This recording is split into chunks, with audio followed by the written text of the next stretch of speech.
Hari ini kita mulai dengan yang pastinya the one and only, yang paling cantik. Udah, saya nggak bisa kata-kataan apa lagi. Wow, Mas, kalau mau cantik cukur belok dulu gimana ya? Surya Paloh. Sudah hadir bersama kita Head of Executive Board Policy Ekonomi Membumi, Kakak Gita Syahrani. Dong, Kak Gita, silakan duduk Kak Gita. Kamu mau yang sebelah mana? Kiri, kanan, tengah? Oh, di ujung. Udah aman. Pilih, ayo pilih. Ya, Kak, kamu duduk bukan berarti selesai. Tetap dapat pertanyaan dari saya, Kak. Oke. Hai. Kak, satu pertanyaan Yes. Oh, ini langsung gitu konsepnya. Nggak apa-apa, moderator dia, cuma kan saya MC. Kalau saya belum ngizinin dia nggak mulai. Oke, baik. Benar-benar Anaknya gitu jadi MC kan gitu. Iya sih, benar. Iya kan, Kak Gita? Yes. Coba kasih satu alasan kenapa kamu mau hadir hari ini di sini. Kenapa gitu? Kayaknya nggak ada bis gitu dah tadi. Enggak, bukan gitu. Jadi aku tuh mau jawab jujur, tapi kata Mas Yus, kamu jangan terlalu serius nanti. Oh gitu. Jadi kayak gitu kan. Tapi sesungguhnya saya mau serius sih teman-teman, nggak apa-apa lah ya. Tapi yang penting jujur kan. Jujur. Jadi ceritanya adalah, tahukah Anda postingan Pandemic Talks di minggu lalu? Jadi salahnya dia, aku serius. Jadi sebenarnya bukan aku yang serius itu Firza. Jadi ada postingan tentang IKN. Jadi IKN itu katanya, kayak bayangin ya kalau kita tuh punya rumah gitu kan, rumahnya tuh udah berpuluh-puluh tahun kita tinggal di rumah itu, tiba-tiba dateng nih entah apa-apa mau bikin mall gitu kan, terus tiba-tiba rumah kita dibilang kayak oke, kamu tuh nggak berhak ada di sini karena ternyata tanahnya rumah kamu tuh udah dijual sama pemilik tanah yang kamu juga nggak tahu gitu dia itu siapa, dan kamu disuruh pergi. Coba rasanya kayak gimana? Rasanya kan sedih ya. Sakit hati sih kan? Iya kan, nah itu yang terjadi di postingan Pandemic Talks, katanya itu terjadi kepada masyarakat adat yang tinggal di IKN. Gitu, jadi kan sebenarnya aku tuh ingin menenangkan diri. Betul. Makanya aku kesini, karena katanya kalau masuk ruang tenang jadi lebih tenang. Jadi sebetulnya saya datang ke sini supaya tidak ngamuk. Kamu lagi bergemuruh nih ya ceritanya. Benar, Karena kamu baca postingan Pandemic Talks. Betul, emang Mana gitu. sih foundernya? Bener, itu yang suka bikin orang gelisah. Provokatif aja ya Bikin kadang-kadang ya. orang tuh suka gelisah jadi marah-marah. Nggak bisa. Makanya tapi nggak apa-apa, jadi karena udah ada ruang tenang, Toxic. begitu kesel bisa langsung datang ke sini. Siap, tepuk tangan dulu buat Kak Gita. Yeay. Terima kasih banyak. Yang kedua kita akan panggil, sudah bergabung bersama kita. Ini pastinya tadi di-mention ya, sama Mas Ius. Di konsernya awal tahun kemarin ada yang hadir.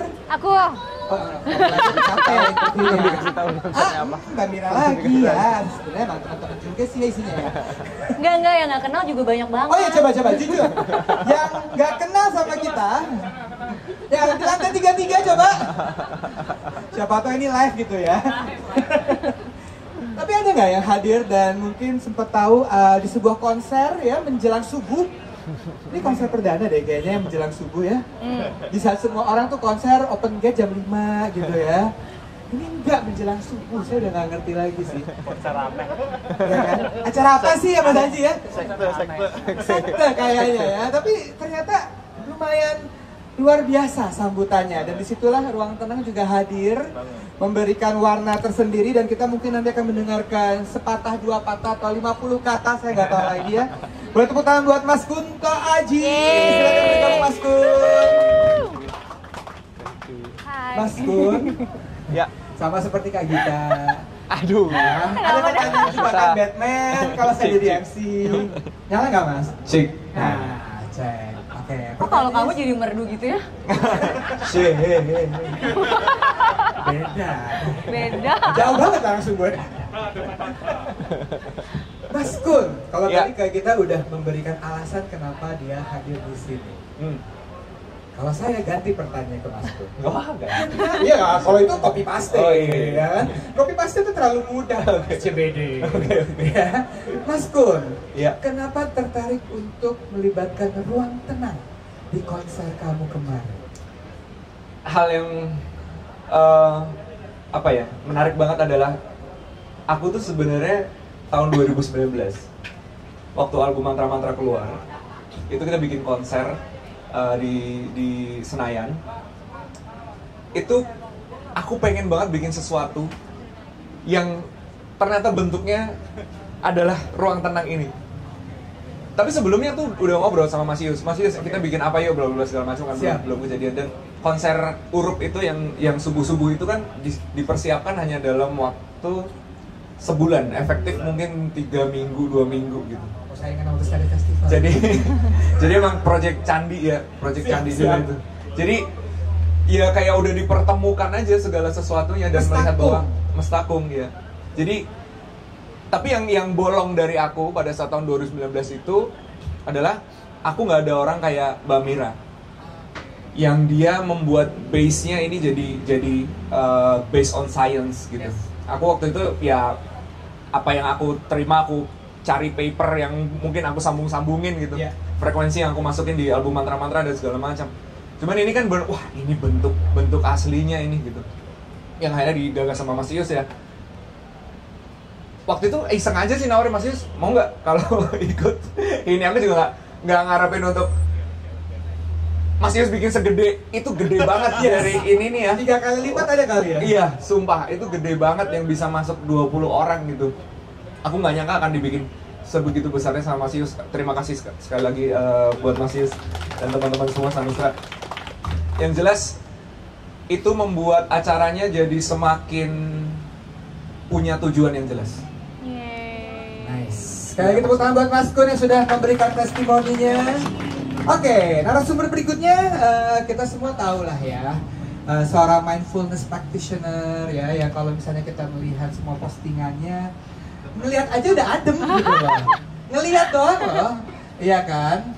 Jadi kayaknya kita akan dapat banyak insight hari ini. Boleh tepuk tangan untuk Mas Aji Santoso Putro. Selamat bergabung Mas Aji.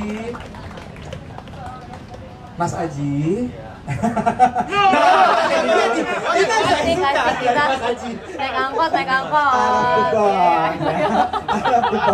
Ya, nah tapi Mas Kun juga kebalik Mas. Nah, diputar dulu Mas, diputar. Iya. Emang ini kolaborasi yang aktif ya. Ya kan Kunto Aji memang. Iya benar, kolaborasinya benar. Oh, emang gitu konsepnya ya harusnya ya. Selama ini ada. Sebenarnya 2 orang. Sebenarnya 2 orang. 2 jiwa ya. Terus ya. Boleh. Mas Haji mau ditanyain apa enggak? Pilihan ganda kalau. Oh, pilihan ganda. Agak sulit Mas, saya juga spesialis pilihan ganda. Spesialis pilihan ganda. Atau jodohkan.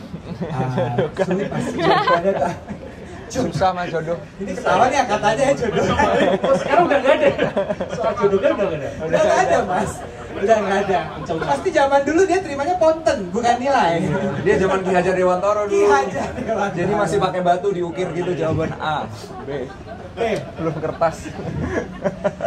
Mas Haji, satu pertanyaan boleh deh ya? Boleh. Sebelum nanti akan lebih banyak pertanyaan dari moderator ya. Iya.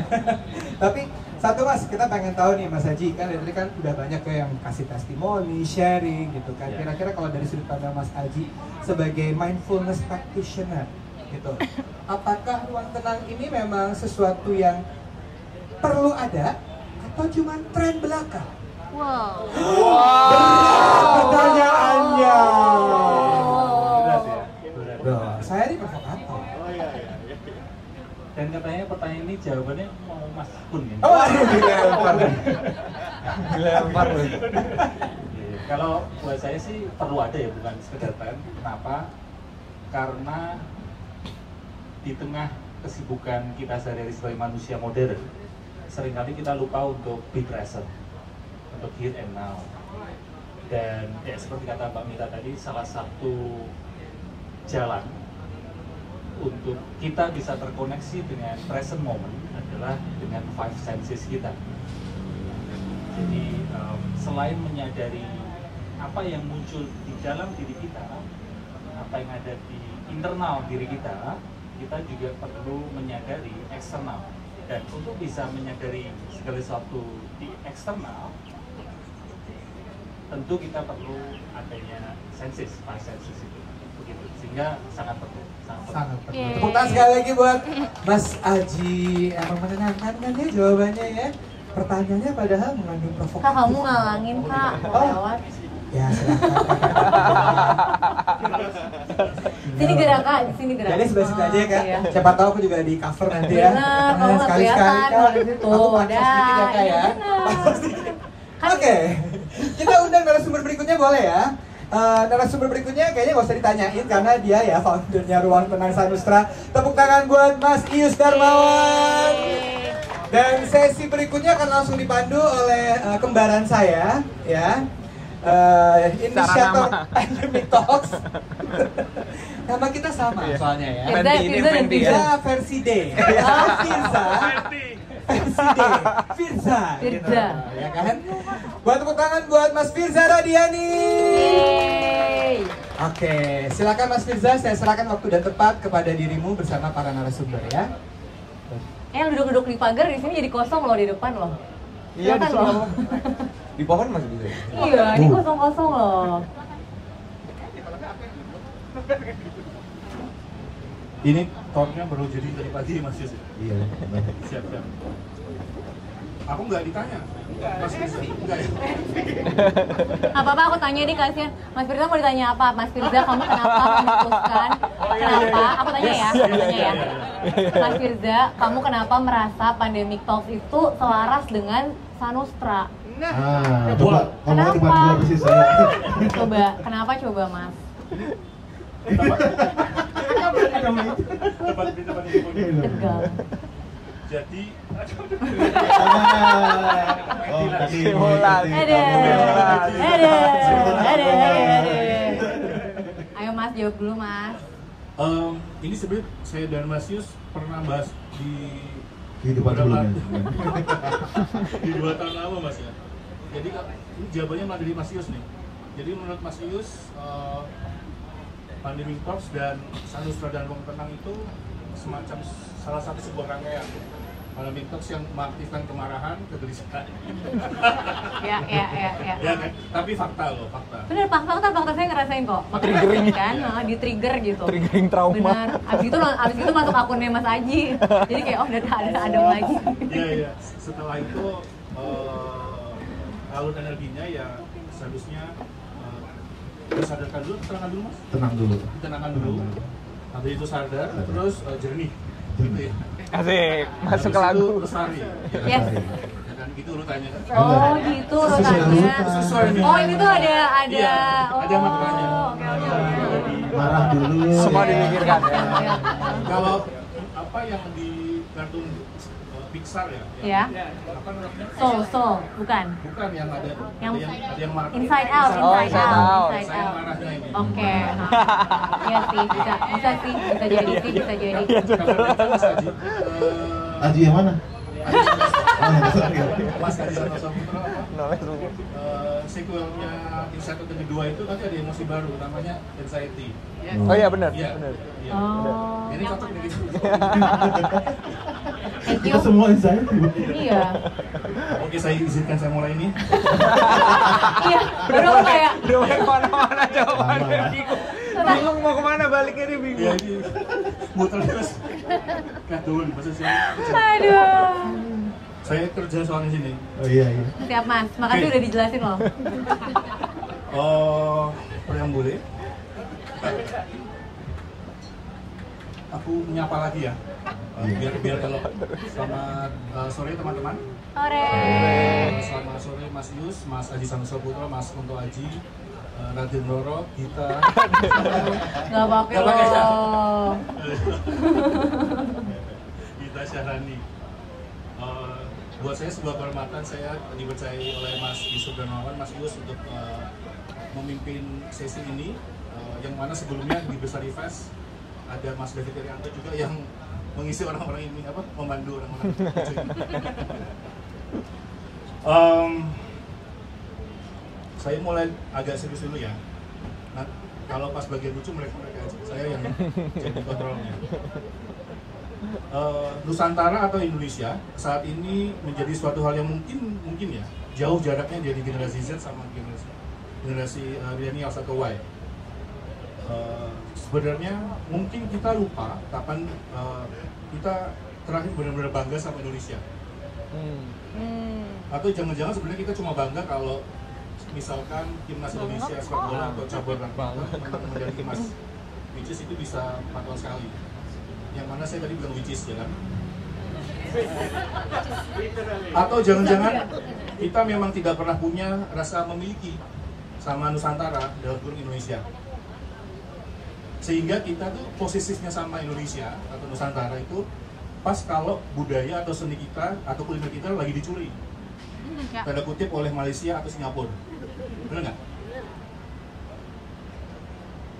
Sementara tahun 2028 itu adalah tepat 1 abad peristiwa Sumpah Pemuda.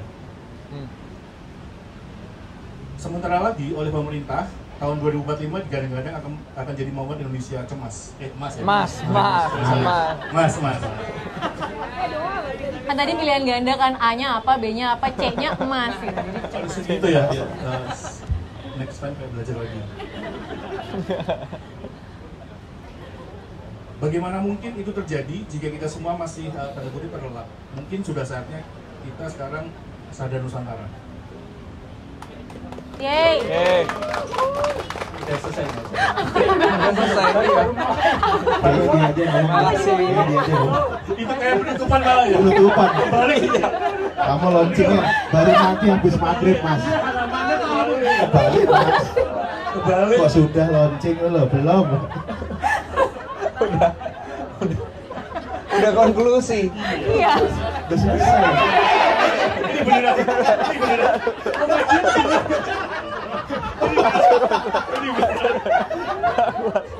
Wah. Hati-hati Ini Mas. semesta pengen kamu lucu, Mas. Iya. Iya, jangan serius-serius lah. Kamu udah lucu apa Iya, emang? jangan serius, jangan marah-marah ya, Mas. Jangan itu lagi dong. Jangan mengulang kejatuhan kedua. Kayak gini saya cemas. Inilah anxious jadinya. Jeblos. Kejeblos. Bahasa Malangnya kejelumuk, Mas. Kejelumuk. Oke, sebelum seperti ini storyline nya persis kayak di Bestari Fest, isinya juga orang yang sama ini. Sebelumnya kita coba mulai pengakuan dosa. Wah lagi. Sama ya, panduan. Tapi kan Sama nih. Panduan nih. Tapi jadi berarti kayak pengakuan dosa between yang Bestari sampai sekarang udah bikin dosa apa lagi gitu Oh, kali. Iya, iya. Kalau masih sama berarti nggak ada kemajuan. Nah, berarti gak ada kemajuan, benar. Berarti kayak, oh ya udah tau dosa tapi nggak diubah. Iya, itu. Iya kan? Iya. Pengakuan dosanya pertanyaannya beda tapi Mbak Gita. Gimana? Dosa yang mana nih, Wan? Iya. Tambah serem lagi. Pertanyaan pengakuan dosanya adalah, Apa? saya mulai dari Ibu Gita dulu ya. Selama hidup Anda, Waduh. sudah pernah berbuat buruk apa ke Indonesia? Oke. Oh, iya. Selama 23 tahun aku hidup, wow. Kamu juga. Ya itu dosa pertama. Nggak sih kan 27. Tetap ya nggak mau. Tetap mau. Nggak sih. Kalau berbuat dosa buat Indonesia sebenarnya mungkin jadi aku tuh profesinya dulu pertama kali kerja aku kerja jadi corporate lawyer dulu tuh, walaupun dulu tuh ngambil jurusan kuliahnya tuh hukum lingkungan sama hukum internasional, jadi pokoknya semua orang nyangkanya aku langsung kayak jadi aktivis lingkungan apa gitu kan. Tapi waktu itu aku jatuh cinta Mas sama mantanku waktu itu, terus begitu dia masuk ke law firm gitu kan, bukan suami ini suaminya baik gitu. Waktu itu dia menjebloskan aku ke law firm gitu, jadi akhirnya jadi corporate lawyer. Terus jadi mungkin selama hampir 13 tahun aku banyak banget bantuin klien yang sebetulnya ngerusak hutan sih. Jadi banyak banget perusahaan, jadi klienku tuh rata-rata bank. Tapi banknya itu ngasih financing ke perusahaan-perusahaan ekstraktif dan tambang. Jadi sebenarnya aku membuat perusahaan tambang menjadi bisa beroperasi lebih lama lagi gitu karena dikasih financing sama banknya.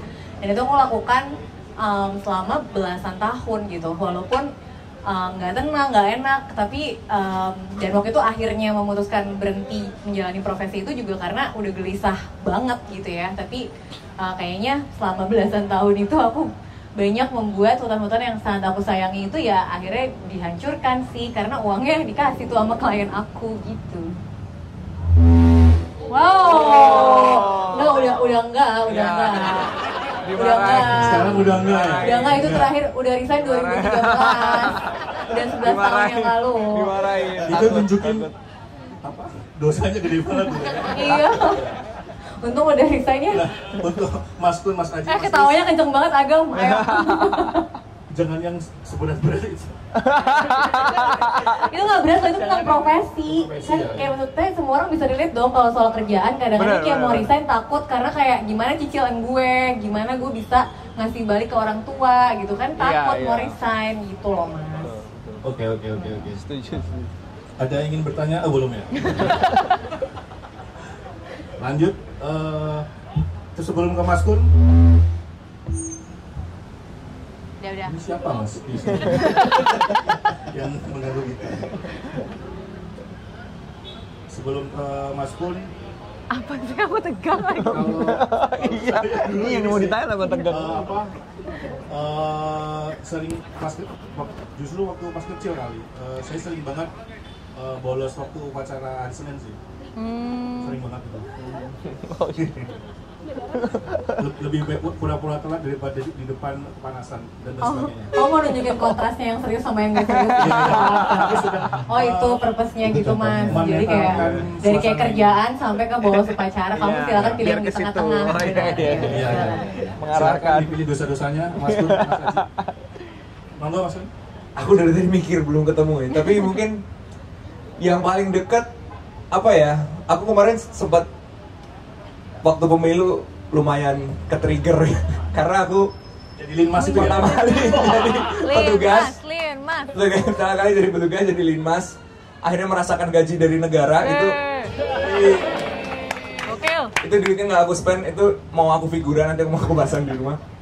Yang jelas aku banyak kecewa dan mengkritik pemerintah, walaupun ya kita sebenarnya bisa dualisme, kita bisa tetap mencintai tanah air kita tapi mengkritik pemerintah kita masih nggak apa-apa. Tapi ada perasaan sempat apa gue cabut aja dari sini yang gitu-gitu. Tapi perasaan itu diredam dengan menyadari lagi bahwa yang salah ya bukan alamnya, bukan di mana tempat kita tinggal, bukan tanah yang kita injak, tapi ya manusianya yang perlu dibenerin. Kalau lo minggat dari situ, yang benerin manusianya siapa gitu kan. Tugas kita ya untuk sebagai orang yang ya punya pendengar dan segala macam, justru dari situlah kamu bisa merubah arah negara kita nanti, paling tidak dari hal yang paling kecil gitu. Itu sih. Mungkin semoga tidak terlalu serius ya. Ya udah mulai gini cara kayak yang pintar untuk menjawab pertanyaan ini. pokoknya ujungnya benchmark paling gak serius kan upacara, jadi ini gradasi gitu, gradasi. Kan ini agak 3/4, kamu setengah mas. Kita tuh berlima spektrum sebenarnya. Oh iya. Sebenarnya Mas Kun nggak menjawab apa-apa tapi nggak apa-apa. Itu tadi mengkritik pemerintah. Oh dosanya itu. Dosanya itu. Enggak, itu nggak dosa. Benci, sama ada perasaan benci terus Mau cabut dari Indonesia. Mau pergi ya. Kalau sekarang Mas perasaan ini saya sedang menggali ceritanya. Kok diperpanjang nih, dielaborate pertanyaannya? Ya nggak apa-apa. Kalau sekarang masih ingin pergi ke Kanada Enggak. gitu, atau kemana? Enggak, udah. Enggak Mas ya? Yeay. Oke. Di sini aja. Sebagai kejutan, berikut kostumnya Mas, bukan kostum linmas. Kostum linmas aja dulu di sini. Selanjutnya, monggo, kalau saya Mas Aji, saya nggak boleh bercanda. Silakan Mas Aji. Padahal saya mau bercanda. Dan ini saya di tengah-tengah ya, sehingga saya akan menjawab terkait dengan upacara dan terkait juga dengan Gila. Boleh, nggak boleh tukeran. Coba boleh kamu doang yang pakai itu kayak. Pelan suara nih. saya, cek. Oh dengar. Berarti kekencengan. Jadi saya akan menjawab terkait upacara dan terkait dengan yang lebih serius. Dosa saya terkait upacara waktu kecil dulu, saya ini agak sombong dikit ya. Banyak sih sombongnya. Saya memimpin upacara. Ngeri. Boleh teladan dulu Mas ya? Telatan ya, sering telat soalnya. Dan ditunjuk pemimpin upacara itu gara-gara cuma postur tinggi badan saya sih, bukan karena hal lainnya. Dan waktu itu karena upacara, saya jadi pemimpin upacara, saya itu setiap Senin itu malas bangun, jadi lebih memilih telat itu tadi. Jadi seringkali diganti yang lain pemimpin upacara, bukan saya karena saya telat. Itu mungkin dosa waktu kecil terkait dengan ini ke-Indonesiaan saya gitu terkait upacara. Semakin kesana semakin ke upacara ya, semakin kesana ya. Iya, terus saya juga mau nyimbangin Oh, oke. betul sesuai. Soalnya banyak sih dosa saya sih sebenarnya. Yang kedua dosa saya adalah gini, saya ini kan orang yang belajar tentang mindfulness, tentang meditasi, tentang kesehatan mental. Cukup sering loh saya itu melihat konten-konten yang misal guru atau siapapun yang berbahasa Inggris itu terasa keren banget itu. Keren banget. Ketika nanti ada seseorang yang mengajarkan hal sama persis terkait hal itu dengan bahasa Indonesia, itu kok saya kehilangan rasa kerennya gitu. Teman-teman rasa nggak sih? Iya. Padahal sebenarnya yang diomong sama persis gitu. Tapi ketika yang ngomong itu guru dengan pakai bahasa Inggris itu kayak keren banget. Nah itu, saya masih ada rasa seperti itu sih. Saya minder terkait bahasa Indonesia. Padahal sebenarnya bisa jadi intinya ya sama aja, podo wae gitu. Itu sih dosa saya, Mas. Ya, saya juga kadang-kadang memiliki perasaan yang sama, bukan ke Mas Haji ya. Apa? Mas? Mas? Jangan. Belum buka. Gimana? Ya, kadang kita semua juga merasakan lah orang yang berbicara dengan konteks yang sama tapi pakai bahasa Inggris kayaknya lebih tampak keren kan, lebih diagungkan. Ngeri. Kata kok ini bukan di Jawa ya. Yang boleh pakai bahasa Jawa ya. Boleh. Nusantara Mas. Ya. Intinya seperti itulah. Perasaan kalau saya izin sebutkan inferior kali ya. Iya, dan nggak tahu teman-teman kalau di bidang yang lain gitu juga nggak gitu. Kalau dengerin musik ada rasa gitu juga nggak? Sama. Bahasa Indonesia, tapi kalau bahasa Inggris, keren ini. Nah, mungkin dari hal mendasar itu juga, kalau saya sih ya nggak tahu teman-teman. Kalau saya itu yang saya rasa saya berdosa terkait ke Indonesiaan saya gitu. Terlalu serius. Bagus. Membuat tercenung. Membuat berpikir, tercenung, tercekat. Tercekat dan merenung ya. Tercekat dan merenung. Ini memang lucu-lucu semua ini. Terakhir Mas Yus. Ya. Dosaku adalah yang menghasilkan ruang tenang ini. Jadi, kenapa Mas? Jadi aku tuh mulai masuk di musik profesional itu dari tahun 2000. Aku kerja jadi pengiring siapa aja artis dan pengiring, maksudnya main di kafe juga gitu.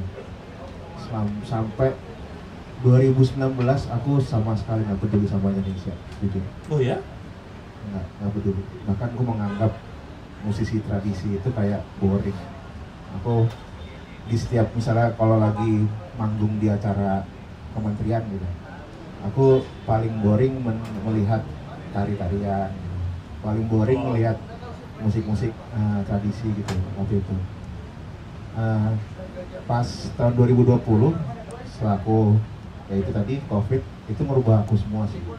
Cuma memang nggak langsung ke kebudayaan, memang nggak langsung ke Indonesia gitu. Cuma pada akhirnya sampai 4 tahun ini aku akhirnya mempelajari bahwa aku malu sendiri, aku mengaku sebagai musisi. Cuman aku nggak belajar budayanya. Kamu musik itu kan produk budaya kan. Ya. Jadi produk budaya itu kan sebenarnya hasil dari budaya yang dibuat gitu. Dan sama sekali nggak ada Indonesianya gitu. Jadi ketika aku dapat kesempatan jalan-jalan ke Indonesia, ke Sulawesi Tengah salah satunya ke Sigil itu, aku menemukan salah satu alat musik yang sangat magis sekali. Bentuknya suling gitu, lalove namanya. Lalove, dan ketika aku dengar tuh benar-benar getar gitu. Nah, ternyata tradisi kalau didengerin dengan kondisi sadar dan tenang itu ternyata hampir sama kayak meditasi gitu. Padahal cuma dengerin doang gitu. Berarti darinya dulu meremehkan ya? Boleh nggak? Kalau Bukan meremehkan, bahkan aku nggak anggap mengabaikan ya? Anggap nggak ada Mas. nggak ada mengabaikan kan? Aku denger malah Limp Bizkit, Linkin Park, kayak ya produk-produk ini semua. Indonesia pun aku nggak suka sebenarnya. Spice Girl? Spice Girl suka. Kalau Backstreet Boys sama Westlife suka mana? Westlife. Westlife. Kalau saya BSB saya. Oh, musuh buat ini. Musuh kita. Koko Melon bener nggak Mas? Wih, genre baru. Ngantek mumet. Inspiratif dari Mas Yus, yang lainnya Jadi kamu juga. kamu tadi dosanya upacara. Iya. Tapi makin sana makin serius lagi. Jadi kayak gini terus gini lagi. Iya. Kurvanya seperti itu. Bagus. Bagus. Tadi saya mau apa lupa. Oh ya, Mas Yus ini kayak paradoks ya. Dulu mengabaikan terus langsung kayak saklar gitu ya. Iya. Saklar. Tiba-tiba langsung kembali ke pangkuan budaya dan nyambungnya ke ketenangan atau kekerasan malah ya. Ya seni juga lah ya. Jadi menariknya budaya itu memang holistik semuanya sih. Jadi baik produk budaya maupun spiritualitas maupun mental health ya semuanya sih itu semua budaya. Jadi emang itu basicnya sebenarnya budaya. Jadi aku makin ngerti sekarang kalau mungkin untuk merubah suatu sistem atau suatu orang itu mungkin lewat budaya. Ini sepakat. Karena Ya. sejarah sudah buktikan, waktu aku belajar dari teman-teman dari Keraton Kanoman bahwa dulu penyebaran agama Islam melalui budaya. Jadi dulunya Hindu berubah jadi Islam kan susah. Itu dan mereka melalui budaya setempat itu baru mereka bisa berubah. Jadi kayaknya memang udah waktunya Mas Kun kita sebagai pelaku budaya ya untuk Membuat partai. Bukan. Ya, itu ada di daerah tuh juga mantap. Jadi Sudah waktunya apa Mas? Lanjut. sudah waktunya untuk mengambil peran. Iya. Biar Maksudnya nggak- jangan ngerasa kayak warga kelas 2 gitu. Maksudnya cuma harus iya. ambil peran lah gitu. Anak tiri. Betul. Ibu tirinya siapa? Oke. Kak Gita. Iya. Tadi pengakuan dosa sudah selesai. Oh Oke, gitu itu sih. udah selesai ya berarti ya? Ininya lo sentence-nya ibu tirinya siapa? Iya Kak Gita. Oh enggak. Ah kamu salah apa? Sudah mengucapkan kayak ada gitu titiknya ya? tadi. Ada Coba kamu titiknya. tahu di kepala Oke. Oke. Ya gimana Kak Firza? Sebenarnya Kak Gita ini berperan sebagai co-moderator. Oh gitu. Kebantuan saya. Makasih Kak Gita. Oh iya sama-sama. Sekarang masuk ke inti pokok acara. Oh, pertanyaannya tadi kan pembukaan. Tadi belum. Muka Dimah tadi Bu. Muka Dimah. Tapi udah ada Panjang juga ya. Udah jam 5. Udah ada Baru ya penutup. soalnya. Udah jam 5 nih. Ternyata kau harusnya dari awal ya Mas Yus. Iya. Udah ada penutupannya tadi soalnya. Udah kelar. Sinopsisnya di depan. Oke lanjut Kak Firza. Ayo fokus. Selain yang IKN Pandemic Talks tadi, Oh ini beran ke aku. Iya. Oke. ini sekarang kayaknya udah beda-beda nih, udah pengakuan bukan Oke pengakuan ada dosa bukan lagi. pengakuan dosa. Siap. Selain yang sebel sama IKN yang ada tadi yang dari Pandemic Talks tadi, Kak Gita, Iya. hal apakah yang membuat Anda sedih akan Nusantara? Oh my god. Ini pertanyaannya susah lagi. Nah, in general tuh nggak pernah sedih. Maksudnya tuh jarang gitu. Kecuali kalau dengerin lagunya Mas Kun. Kenapa tiba-tiba jadi yang kayak, aku kenapa ya?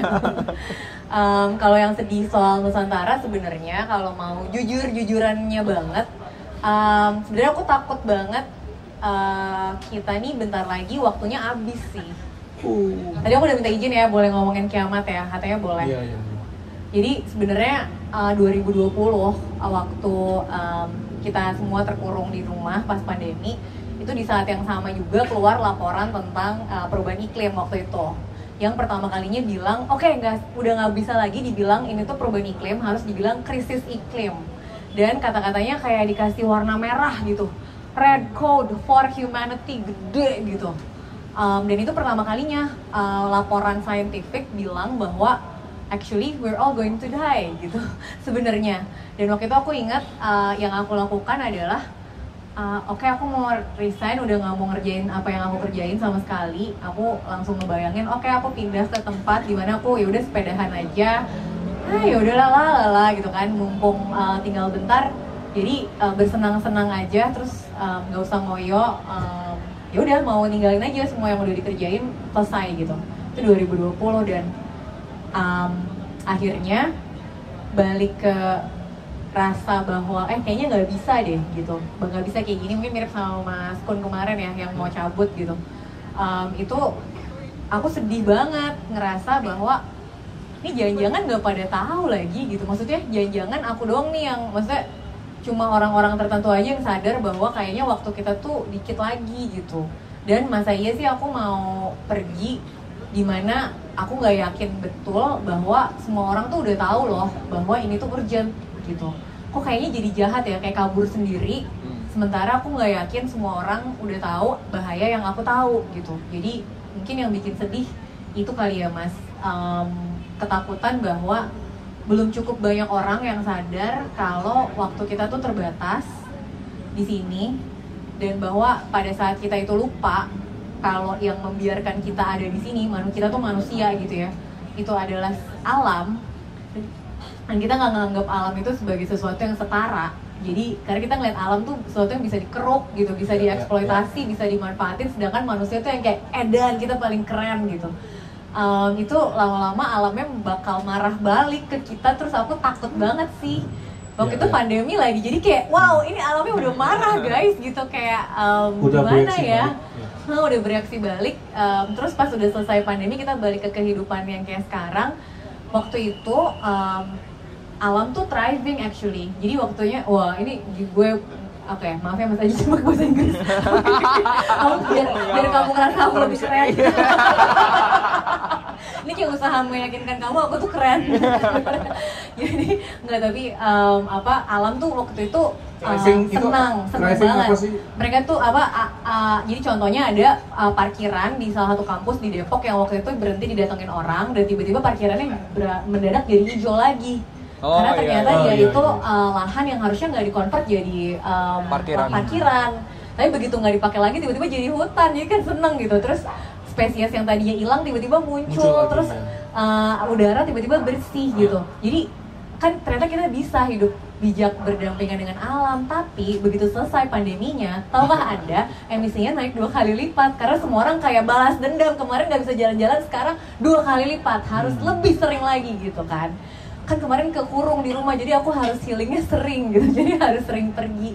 Nah itu yang bikin aku sedih dan takut, kayak kok nggak belajar gitu, maksudnya jangan-jangan ya gitu deh. Jadi aku ngerasa aku tuh gimana ya gitu caranya supaya bisa lebih banyak lagi yang anxious bersama. Sebenarnya gitu.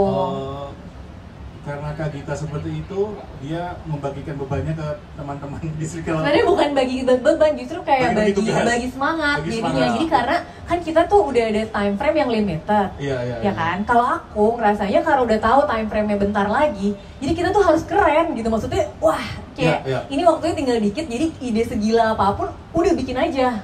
Karena mungkin nggak ada lagi besok gitu. Jadi kayak jangan ragu lagi, sekarang gas aja, ya nggak Gam? Gas gitu kan, jadi gas terus gitu. Itu sih, jadi baginya mudah-mudahan yang dibagi itu semangat justru, bukan depresi gitu. Tapi justru oke, cuma bentar, jadi ayo segila apapun gak ada yang gila, semua bisa pasti gitu kali ya. Oke, saya setuju, kecuali jargon yang gas-gas tadi. Itu udah selesai. Boleh. Apa? Itu harus kamu harus let go. Harus di let go. Emangnya saya kenapa? Nggak tahu. Lucu sekali nih. Oke, kebalikan dengan Kak Gita, menurut Mas Ius nih, ini saya acak ya. Soalnya waktu di Bestari mereka protes ribut dewe, ribut sendiri. Habis ini kamu, habis ini aku. Ini saya acak. Menurut Mas Ius, ini kebalikannya nih. Kapan sih terakhirnya kita kolektif ya bangga sama Indonesia itu kapan? Selain tadi malam badminton misalnya. Kapan terakhir kolektif? Iya, yang beneran bangga. Ya 100 tahun yang lalu sih. Wow. 1928. Sumpah Pemuda berarti. Pemuda. Itu dimana kita benar-benar menghargai perbedaan kita sebenarnya. Bahwa jadi dari perbedaan itu justru pengen bikin satu gerakan yang satu gitu. Menyatukan yang berbeda gitu. Jadi emang sebenarnya Nusantara atau Indonesia ini sebenarnya lahir dari banyak suku, banyak budaya gitu. Berarti ini sekarang aku izin potong Mas. Sekarang kita lagi nggak kolektif bangga nih? Enggak sih. Enggak sih.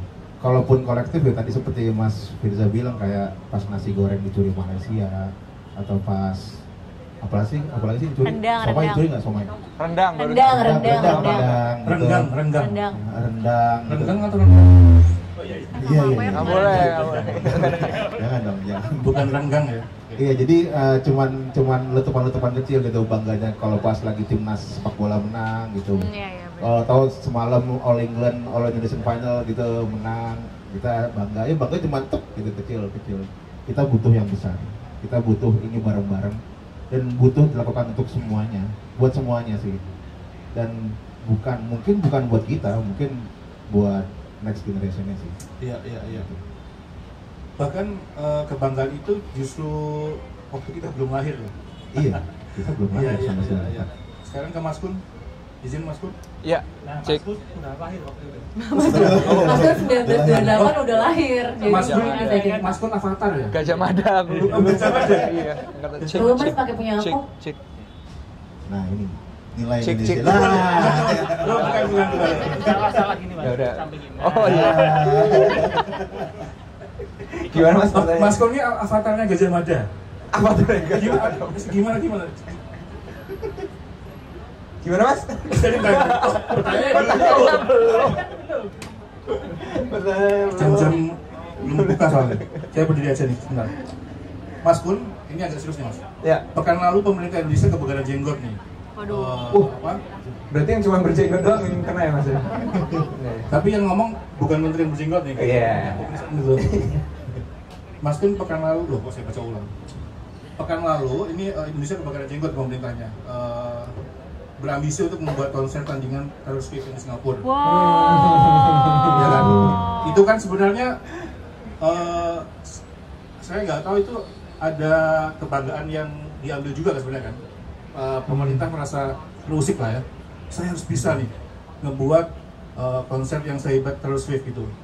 Mungkin membangkitkan lagi Michael Jackson. Kenapa Taylor milih dia bukan aku gitu ya?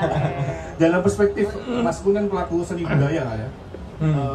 Pendapat Mas Kun akan fenomena pemerintah kebakaran jenggot ini apa? Tepat nggak sih pokoknya langsung tak balas, saya mau ngebuat konser yang sama hebatnya. Ini direkam ya podcast ya? Iya ini Mas Firza ini mau ngadu domba saya dengan pemerintah ini. Enggak. Soalnya Justru dibuatan di TikTok nih. Gunto Aji. Diambil Pak Luhut nih kan.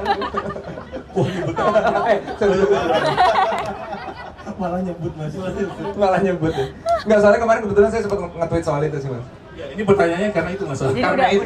udah kadung ya. Udah kadung lah. Jadi ya sebenarnya itu hal yang wajar-wajar saja kita bersaing di ekonomi kebudayaan itu wajar banget gitu. Mereka mau bikin konser tandingan, tapi maksud yang saya tweet adalah untuk konteks ya, saya waktu itu nge-tweet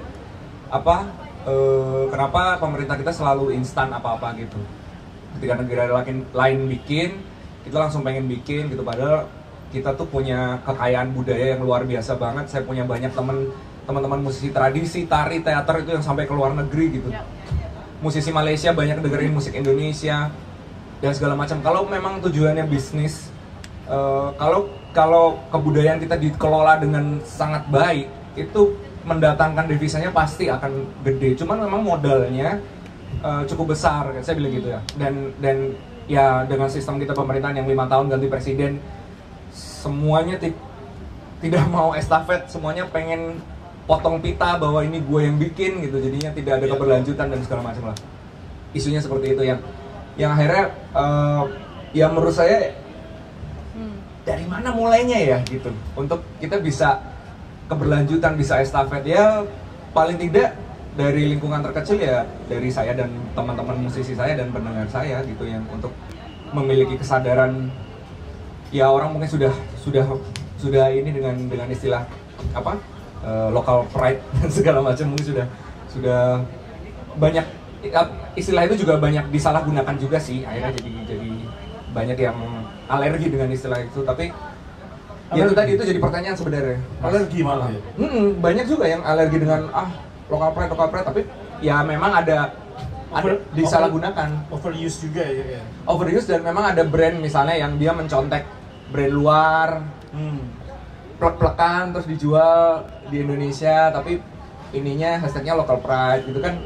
Local pride bukan itu gitu, yang gitu-gitulah Mas gitu. Dan itu jadi pertanyaan, dan memang kalau aku sih ya pengennya disupport ya. Iri banget ngeliat Korea Selatan gitu, negara sekecil itu budayanya kita jauh lebih banyak, kok kita bisa kalah ya gitu. Itu sih yang aku ini jadi serius sih. Iya, enggak. Iya. Emang udah mau buka. Gitu sih Mas. Thank you Mas Kun. Menjawab nggak Mas ya? menjawab. Yang kali ini menjawab. Kalau yang tadi lari dari pertanyaan. Kalau ini ditangkap. Terima kasih Mas Bun. Nah, Dedika kita ada kesedihan, Mas Yus ada kebanggaan, terus Mas Bun tadi merespon pemerintah yang merasa sedang tersaingi. Mas Aji, saya ajak pertanyaannya ke netizen. Wow. Dalam sebuah riset Microsoft tahun 2021, Sebutkan berapa bilangan. Jadi kayak kuis. oh iya, iya. Oke. Oh ini dari netizen. Ini sebenarnya, Oh. ini tuh sebenarnya pertanyaannya sama Mas Yus dikocok gitu loh. Oh, ini. Ya, Arisan. Iya, iya. Masyarakat Indonesia ini kan terkenal budayanya yang ramah kan. Ya. Sopan santun ya kan, ramah. Namun dalam sebuah riset Microsoft 2021, netizen Indonesia ternyata malah yang paling nggak sopan, ya kan?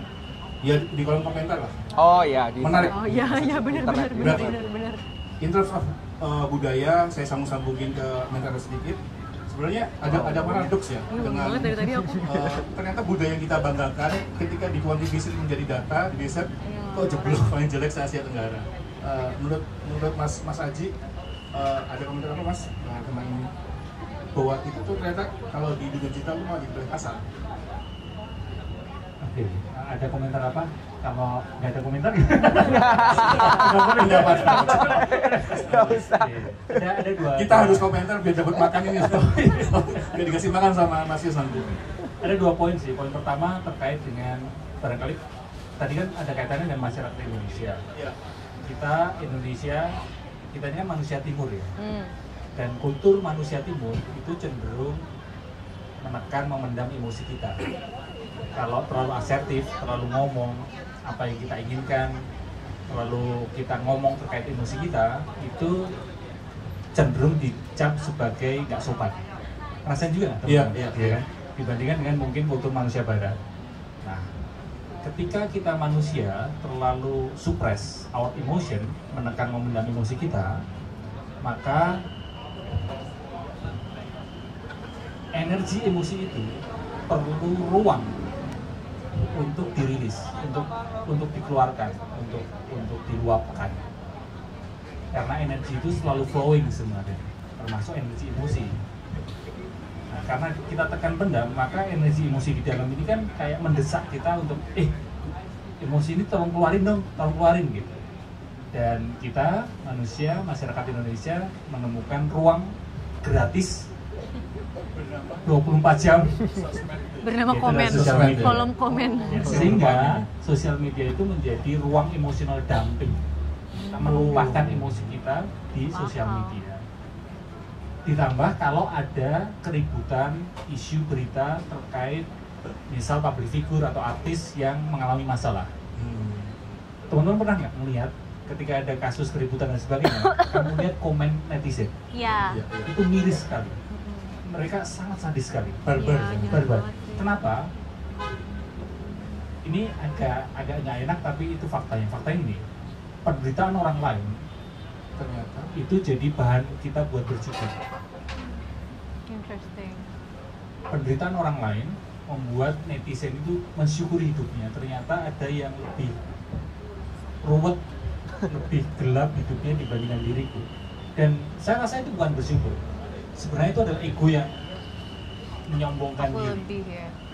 Sehingga satu poin terkait dengan kultur manusia timur yang terlalu menekan, memendam, itu nggak sehat. Sehingga jadi membludak emotional dumping di sosial media. Yang kedua, in general, secara umum, manusia, kita ini, pikiran kita itu cenderung negativity bias. Yang berarti, pikiran kita lebih suka dengan hal-hal yang negatif dibandingkan dengan hal-hal yang positif. Berita-berita yang positif, berita-berita baik, itu seringkali kita abaikan. Berita tentang keluarga harmonis, pasangan yang rukun, itu nggak menarik buat kita. Kita cenderung ngomongin ributin tentang perselingkuhan, ya kan? Kalau nongkrong sama temen, kita ngomongin perselingkuhan. Nggak mungkin kita ngomong, teman kita itu keluarga harmonis. Nggak mungkin. Dan begitulah yang perlu kita sadari, perlu kita waspadai, pikiran kita negativity bias. yang berarti dikaitkan dengan netizen tadi, ya begitulah adanya manusia kita ini. Ya. Kita perlu mengawasi diri kita yang cenderung suka dengan hal-hal yang negatif, termasuk komen negatif itu sangat kita sukai. Itu 2 poin itu sih Mas, yang barangkali menjadi pendapat personal saya sih. Oh, ini Tes, oh ya. mungkin dibungkam netizen gitu ya Mas. Yang bungkam bukan netizen sih biasanya. Oh, Sekali ini, hati saya bergetar demi Allah tadi Mas. Ketika Mas Adi bilang kita sebagai bangsa, sebagai kolektif ya, kita itu santun tapi memendam, kayak nggak ada saluran untuk menyalurkan itu kan Mas saya. Iya, terlalu menekan memendam itu nggak sehat, tapi terlalu dikit-dikit meluapkan itu juga nggak sehat. Dikit-dikit spill the tea. Itu anak X ya, anak Twitter. Dikit-dikit meluapkan itu juga nggak sehat gitu. Sehingga itu 2 antitesa yang sama-sama nggak sehat. Cuman izin buat nama. Iya. Jadi sebenarnya Mas, budaya untuk itu tadi sebenarnya udah lama Mas. Terlihat dari ini Mas. Belangkon. Jadi ini belangkon Jawa itu ada istilah namanya bendol buri Mas. Jadi menyimpan semua itu di belakang. Jadi cuman masalahnya di sini tuh dibawa terus. Jadi emang ini harusnya ini dilepas tuh. Mungkin di generasi kita waktunya kita untuk mengajarkan gimana melepas bendol buri ini sih. Mungkin itu menjadi trauma kolektif kita yang harus dilepaskan. Trauma antar generasi ya. Benar nggak Mas Haji? Saya sosokan ini. Iya. Saya tidak menyalahkan untuk menekan memendam. Menekan memendam itu juga ada kalanya kita perlukan. Karena kalau terlalu dikit-dikit kita umbar emosi kita, itu juga nggak sehat. Tapi ketika dikit-dikit mengumbar, maksudnya terlalu menekan memendam nggak sehat, oversharing juga nggak sehat. Tapi yang ingin saya sampaikan, yang ingin saya sarankan adalah karena terkait dengan kultur Jawa, di situ ada poin feeling, menyadari, be mindful. Kamu merilis emosimu dengan journaling, kamu merilis emosimu dengan join komunitas marah-marah di X. Itu sebenarnya belum tentu memulihkan emosimu. Karena yang memulihkan emosimu adalah kesadaran akan emosi itu. Kamu perlu menyadari emosi itu. Percuma kamu rilis dengan journaling, kamu luapkan dengan bikin karya dan sebagainya, tapi kamu tidak pernah menyadari emosi itu, maka emosi itu akan renew. Sudah dirilis, kemarin udah aku rilis kok. Tapi kalau nggak kamu sadari emosi itu, nggak kamu temui emosi itu, maka emosi itu mungkin seminggu kemudian, 2 minggu kemudian dia akan renew, akan balik lagi, muncul lagi.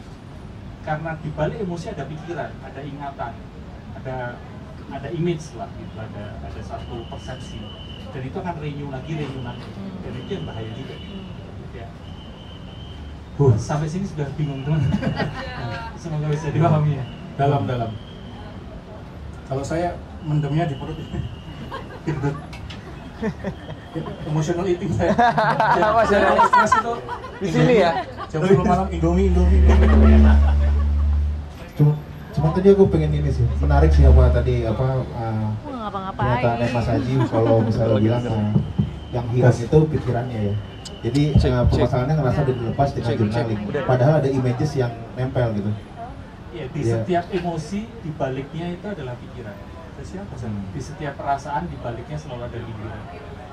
Ya, jadi mungkin nggak sih Mas kalau kita udah ngerasa dilepas gitu, cuman sebenarnya itu masih ada di badan gitu, mungkin nggak? Iya ada. Iya. Ya ada kemungkinan seperti itu, dan itu yang memang banyak orang yang seperti itu ya, kayak hidupku baik-baik saja kok, aku happy gitu. Padahal sebenarnya ya belum tentu juga gitu. Makanya ada satu pernyataan yang belum lama ini saya agak oh ya benar juga ya, pernyataan ini gini. Orang sedih, orang yang mengalami musibah lalu bergerak menuju kebahagiaan itu lebih mudah daripada orang yang merasa hidupnya itu happy tapi sekedar superficial dan bergerak menuju real happiness. Jadi kondisi pertama, orang sedih mengalami patah hati, luka batin, musibah, lalu bergerak ingin pulih, ingin bahagia, ingin mendapatkan kebahagiaan yang sejati, itu lebih mudah perjalanannya daripada orang yang hidupnya merasa baik-baik saja, tapi itu hanya superficial happiness, dan bergerak menuju kebahagiaan sejati itu lebih susah. Dan banyak orang merasa berada di situ, superficial happiness. Barangkali termasuk saya, superficial happiness. Enggak tuh. Ya, Tercenung. nggak ada komedinya ya ini. Saya lagi bingung ini mau tak bawa kemana. Ini saya Dan kamu direlain aja bahwa emang hari ini tuh serius. Iya. Kalau mas, itu oke. Apa harus bercanda kok. Benar. atau dibikinin mas cerdas cermat mas. Cerdas cermat. Iya benar. Iya kan cerdas cermat. Iya. Buat satu pertanyaan mepet gitu. Iya boleh. Boleh. Oke. Ayo coba. Boleh. Mas Aji ngalami zamannya mencongak nggak? Nggak tahu. Zamannya cawu-cawu itu loh. Nggak tahu mas. Cawu kan nggak tahu. Nggak tahu. Aku nggak tahu nyukis on the block tahunnya itu. Lo itu tahu mas? IPS. Sudah nyukis on the block. Kita lempar ke halayak aja mas. Iya, Kalau mau udah nanya. stres. Kalau kamu udah bingung. Kita lempar Iya ke kalau teman-teman. Iya. lempar ke paslon bukan. Kembali ke laptop. Terima kasih Mas Haji Samsudra. Saya sekarang ke Mbak Gita lagi nih. Wah, aku udah mau ngelempar ke ini loh. Ini moderatornya loh. Memang nggak ada urutannya. Iya, tapi gimana, kita gimana? selalu nomor 1. Oke, aduh, gimana tuh? Itu udah selesai ya, 1, 2, 3-nya. Kayak kita nih, Iya. tadi disebutin Mas Ius Sumpah Pemuda kan, 100 tahun lalu. Tahun 2028 kan genap 1 abad Sumpah Pemuda. Menurut Kak Gita nih, apa sih yang perlu kita maknai menuju 2028 ini? 100 tahun Sumpah Pemuda. Seberapa pentingnya atau apapun itu? Sebenarnya kalau ini dikaitin sama jawabannya Mas Ius tadi kali ya, kalau memang benar asumsinya adalah kita terakhir kali bangga kolektif sebagai bangsa tuh 1928. Benar. Jadi kalau emang itu benar, mungkin 2028 ini harus dimaknai sebagai kapan lagi bisa bangga kolektif bareng guys. Karena itu kan sebenarnya time frame-nya udah deket kan. Jadi kalau dihitung-hitung gitu dari sekarang sampai 2028 berarti berapa tahun lagi tuh? 4. Pintar, ya kan? Terus di 2028 berarti 4 tahun kan nggak berasa ya. Maksudnya kadang-kadang kita ngerasa ya masih 4 tahun lagi gitu. Tapi sekarang bisa juga dimaknai, wah tinggal 4 tahun lagi nih. Jadi berarti masih ada 4 tahun atau 3 tahun lah, jadi kan nanti setahun untuk merencanain eventnya ya. Jangan sebulan mas, tahun. Jadi kita punya waktu 3 tahun untuk menemukan kembali sebetulnya yang bikin kita bangga sama Nusantara, sama Indonesia itu apa, dan gimana caranya menjadikan itu menjadi sesuatu yang kolektif. Karena mungkin kalau aku sendiri, aku nggak ada di situ pastinya, tapi kalau baca gitu ya, kan sebetulnya itu kayak dimulai dari teman-teman nongkrong kan. Jadi sebenarnya nggak beda, bukan kayak oke mari kita membuat kongres, bukan seperti itu gitu. Jadi mereka kebetulan ngekos bareng aja terus sering nongkrong gitu kan. Tapi ada yang dari banyak lokasi di Indonesia, dan akhirnya kayak setelah nongkrong-nongkrong gitu asik juga nih men kalau merdeka. Mungkin gitu ngomongnya dulu gitu. Jadi walaupun kita sekarang kesannya ngobrolnya santai, tapi bisa jadi ini tuh titik awal dimana kita menyadari yuk kita masih ada 4 tahun nih mumpung buat siap-siap bangga lagi sama Indonesia, bangga lagi sama Nusantara. Poinnya tuh apa sih yang bisa kita angkat? Mungkin bisa mulai dari kayak tadi Mas Kun bilang, yang paling dianggap apa ya, kayak aku nggak yakin sih kamu kebayang nggak sih pakai baju limas gitu sebelumnya, mungkin enggak kan? Enggak kan? Jadi maksudnya tuh satu hal yang paling nggak kebayang sebelumnya, Mas Ius gitu tiba-tiba suka sama musik tradisional, mungkin sebelumnya nggak kebayang. Jadi mungkin ini perjalanan kita di tahun ini itu untuk sadar bahwa kita mesti kembali ke diri sendiri dulu gitu. Sebetulnya kita tuh siapa? Kita itu siapa tuh, asal usulnya kita dari mana? Aku juga nyesel banget, ini mungkin dosa juga untuk Indonesia tapi dosa buat keluarga juga ya. Kayak aku nggak pernah tuh tahu silsilah keluarga aku aslinya tuh bener-bener kayak 5 generasi ke atas tuh dari mana, terus biasanya dulu ngomongnya bahasa apa, budayanya kayak apa, itu mungkin aku nggak pernah punya kesadaran buat menggali. Mungkin nginget-nginget 2028 tinggal 4 tahun lagi adalah momen dimana kita mau lebaran, ngobrol lagi sama orang tua, ngobrol lagi sama kakek, nenek, sama sepupu, sama om, sama tante. kalau mereka sampai nanya kapan kawin, kamu bisa jawab gitu sekarang. Oke, mendingan kita nggak ngomongin itu tante. Jadi oke, ceritain waktu tante kecil gimana ketemu om dulu kayak apa, dibalikin aja gitu. Jadi kita jadi tahu sejarahnya kita kayak apa, kita itu siapa. Jangan-jangan di situ kita menemukan alasan untuk bangga. Dan alasan untuk bangga itu kalau dikumpulin di 2028, jangan-jangan itu jadi amunisi yang cukup kuat untuk kita bisa jalan bareng-bareng 17 tahun menuju 2045 gitu kan. Karena dulu kayak gitu juga kan, 1928 terus jalan sabar gini kan. Jalannya juga kan bukan jalan lurus, pasti jalannya ruwet gitu kan. Wah gitu kan, penuh turbulensi, tapi konsisten 17 tahun sampai akhirnya jadinya merdeka 1945. Nah, kalau 2028 kita ketemu tuh alasan yang cukup meyakinkan buat semangat bareng-bareng, jangan-jangan kita beneran bisa 2045 itu bikin Indonesia, bikin Nusantara jadi sesuatu yang benar-benar kita banggain. Gak ada kepikiran lagi mau pindah dari negara ini, gak ada kepikiran mau ninggalin gitu ya. Karena aku tahu teman-teman yang di luar negeri juga banyak banget yang masih sayang sama Indonesia gitu. So itu sih Mas Firza kayaknya. Iya. Oh. Cukup jauh tapi cukup dekat gitu, maksudnya 4 tahun lagi. Tadi aku ngambil sebuah kalimat dari Kak Gita yang bagus. Intinya adalah, ayo kita coba kumpulin kebanggaan kita tuh apa aja kan? Yes. Boleh banget. Jadi ada satu nih sini. Aku maju. Sedih banget soalnya kalau bangsa Indonesia nggak bangga dengan. Nih, pakai yang punya aku yang nyala. Mati ya, maaf. Yang penting niatnya masih. Aku dengar ini diskusinya seru banget ya. Emang kalau lihat dari sekarang itu kita kayak gak ada kebanggaan and we desperate gitu. I think saya sedih banget lihat generasi yang seperti itu gitu ya. That's why kayaknya kita perlu lagi banyak menggali. Wow. Bangga. Kayaknya kita nggak belum kemana-mana dan belum gimana. Tapi kalau kita lihat back to the history gitu ya, banyak sekali kayak gua tertua di dunia pertama kali di mana sih kan di Sulawesi gitu. Ya. Terus kalau teman-teman juga baca 40.000 tahun lalu suku di Kalimantan itu udah melakukan operasi patah tulang gitu ya. Wow. So I think banyak sekali yang bisa membuat kita bangga dan coba digali ke arah situ gitu perspektifnya.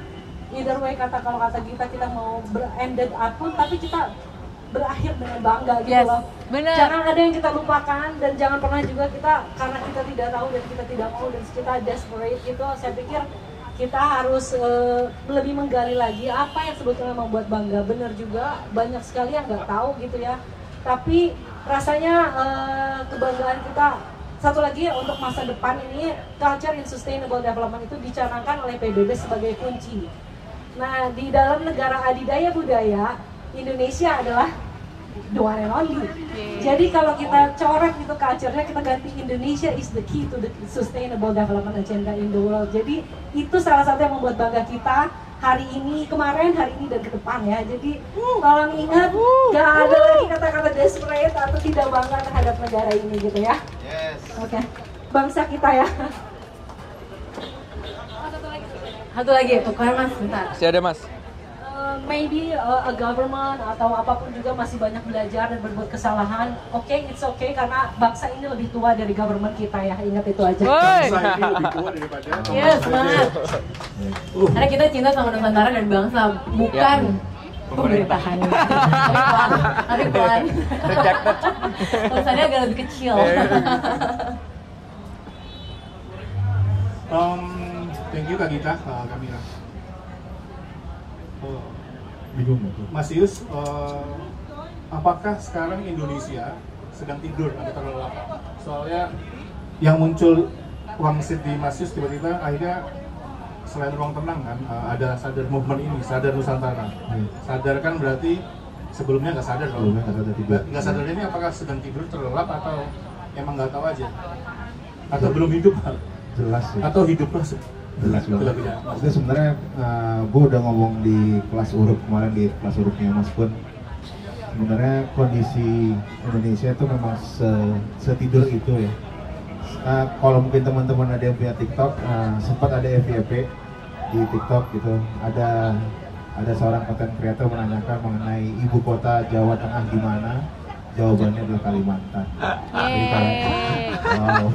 Itu Jauh ya. anak-anak ini ya. Anak-anak Gen Z kalau nggak ya, salah. itu di Bandung gitu kalau lagi di Konten. Braga. Mereka juga udah Di bisa Braga baca gitu. zaman now. Oh, gue bilang Iya. bisa ditanyain IKN apa Tadi kepanjangannya Tapi bener nggak kayak tahu. menurutku Jadi juga sebenarnya dari ikan. dulu kita kan emang belum merata kan. Jadi kenyataannya Iya. memang Jadi mungkin dari dulu orang-orang sebenarnya juga sekarang udah nggak ada, peduli sama cuma belum Indonesia ada sih. sosmed. Itu mbak, itu aku benci mengatakannya cuman Bukan yang ya itu yang generasi terjadi. sekarang Jadi begini makanya juga. kenapa harus banyak usaha yang kita jalankan lah gitu. Gitu. Ya. Mas Yus nyebutin tidur berarti ya. Oke. Aku ke Mas Adi Santoso Putra sekarang. Mas Kun boleh istirahat dulu Mas. Makan minum dulu. Stretching. Ini acara apa sih? Sadar Nusantara ini kan sebenarnya menarik ya. Kalau karena biasanya Mas Ajit dan teman-teman para mindful practitioner atau psikolog psikiater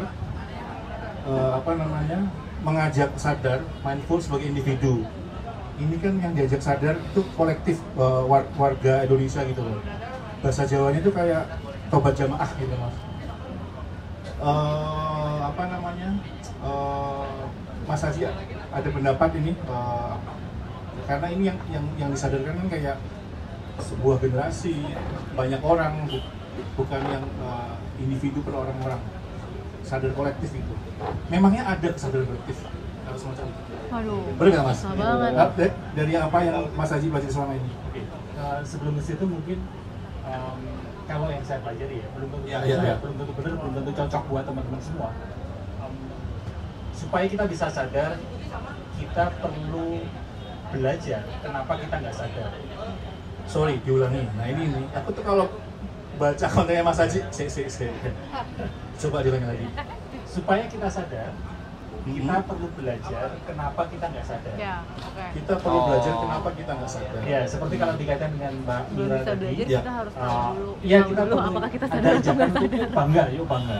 Tapi saya rasa personal ini ya subjektif itu saja tidak cukup karena kita perlu via negativa. Via negativa adalah menelusuri kenapa manusia-manusia zaman sekarang tidak bangga dengan keindonesiaannya.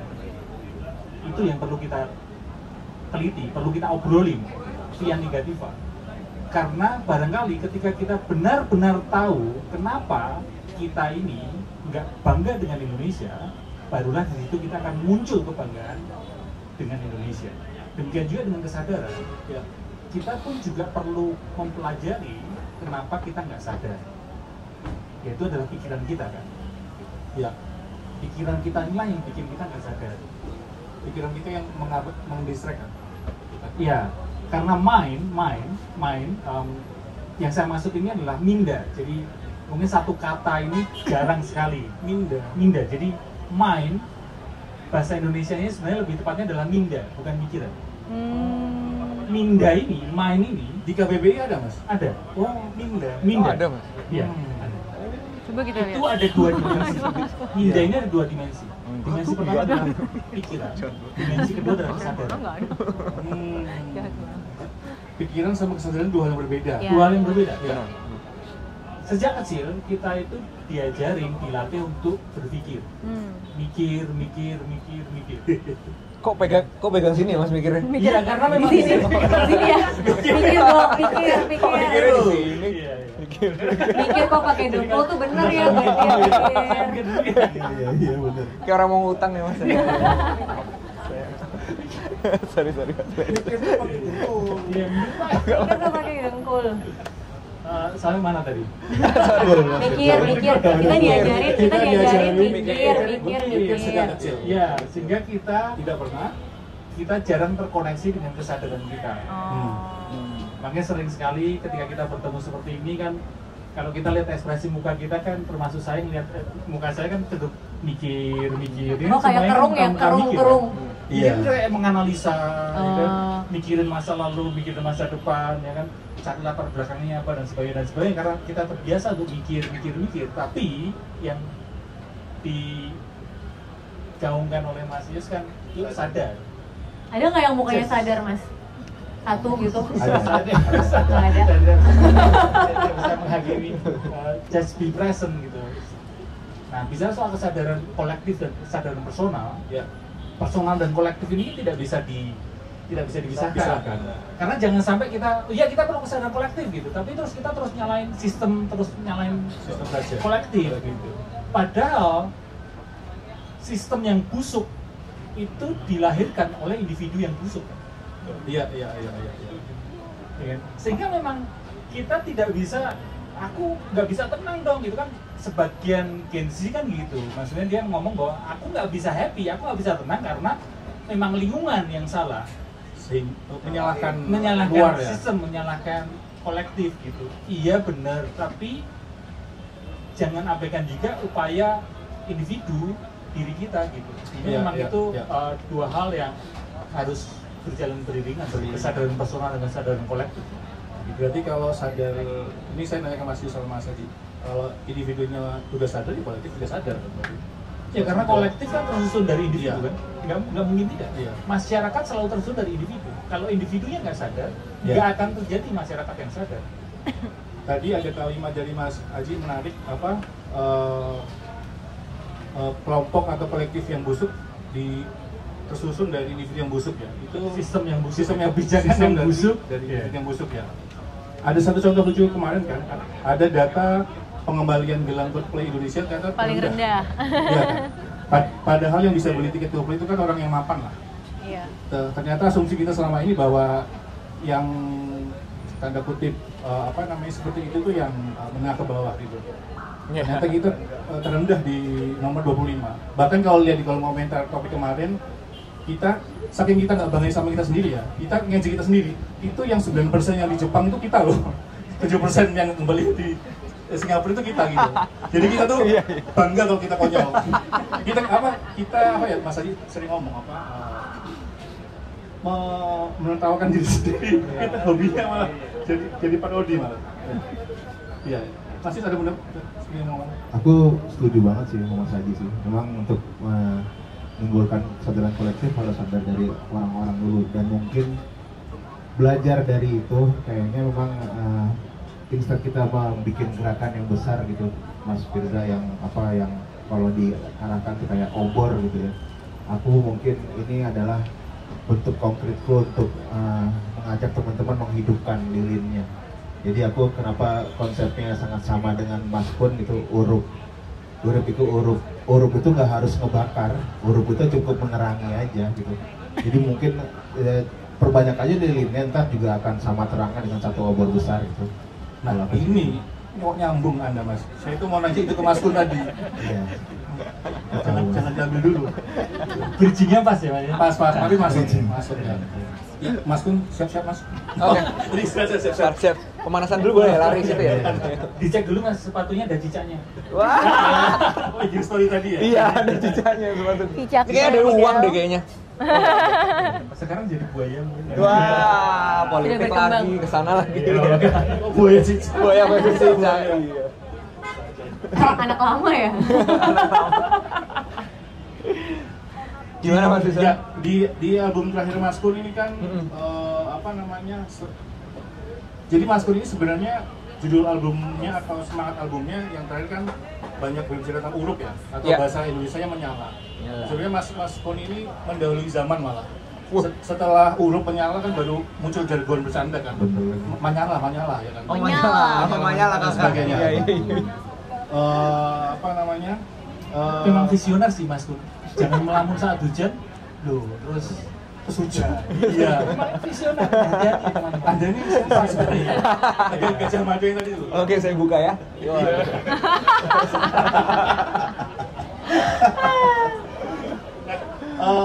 Urup menyala ini kan lawan katanya kan nggak urup Padam. Padam kan. Urup itu kan bahasa Jawa ini lawannya kan padam, peteng. Iya, peteng. Bisa peteng. Atau urup juga nggak urup kan nggak menyala kan. Iya. Mati. Apa sih mau kemana? Saya bingung. Tegang. Oh, tegang. Iya, ini makna esensinya apa Mas? Kenapa tema album yang ini urup menyala, terus di lirik lagunya kan juga kita malam mati, besok pagi bangun hidup lagi, urip gitu. Iya, Sebagainya. iya. Apa yang coba ingin Mas Kun sampaikan? Yang pengen disampaikan adalah seperti yang dibilang Mas Aji tadi, energi itu berputar.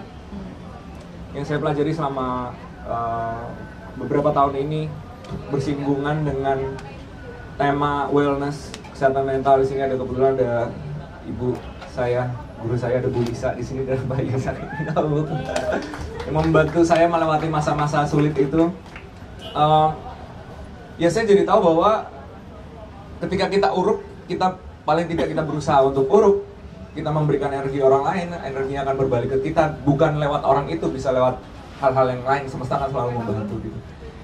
Jadi saya selalu membuat album itu sebagai istilahnya menjadi sebuah seperti diary sih di 2 album terakhir ini. Apa yang sedang saya alami sekarang. Di album kedua membicarakan tentang kesehatan mental, album ketiga sebenarnya fokusnya adalah di kesehatan fisik kita sebagai manusia. Makanya, Mas, kenapa sih bikin konser subuh-subuh? Biar sehat. Setelah saya banyak mempelajari, baca artikel, baca podcast segala macam, bahkan saya suka satu podcast, ada profesor dari Stanford, neuroscientist namanya Huberman. Dia membuat tools. Dia selalu memberikan tools yang bisa kita pakai di keseharian, based on science. Dan dari obrolan dia, ini yang bikin saya deg banget adalah ketika kamu tidurmu tidak benar, itu kamu seperti orang jet lag. Jadi bayangkan ketika kita selama 10 tahun ini tidurnya nggak benar, ya kita jet lag selama 10 tahun. Terus. Itu deg sih di saya. Dan mau itu kesehatan mental, kesehatan badan, segala macam, itu awal mulanya, base-nya itu adalah di tidur.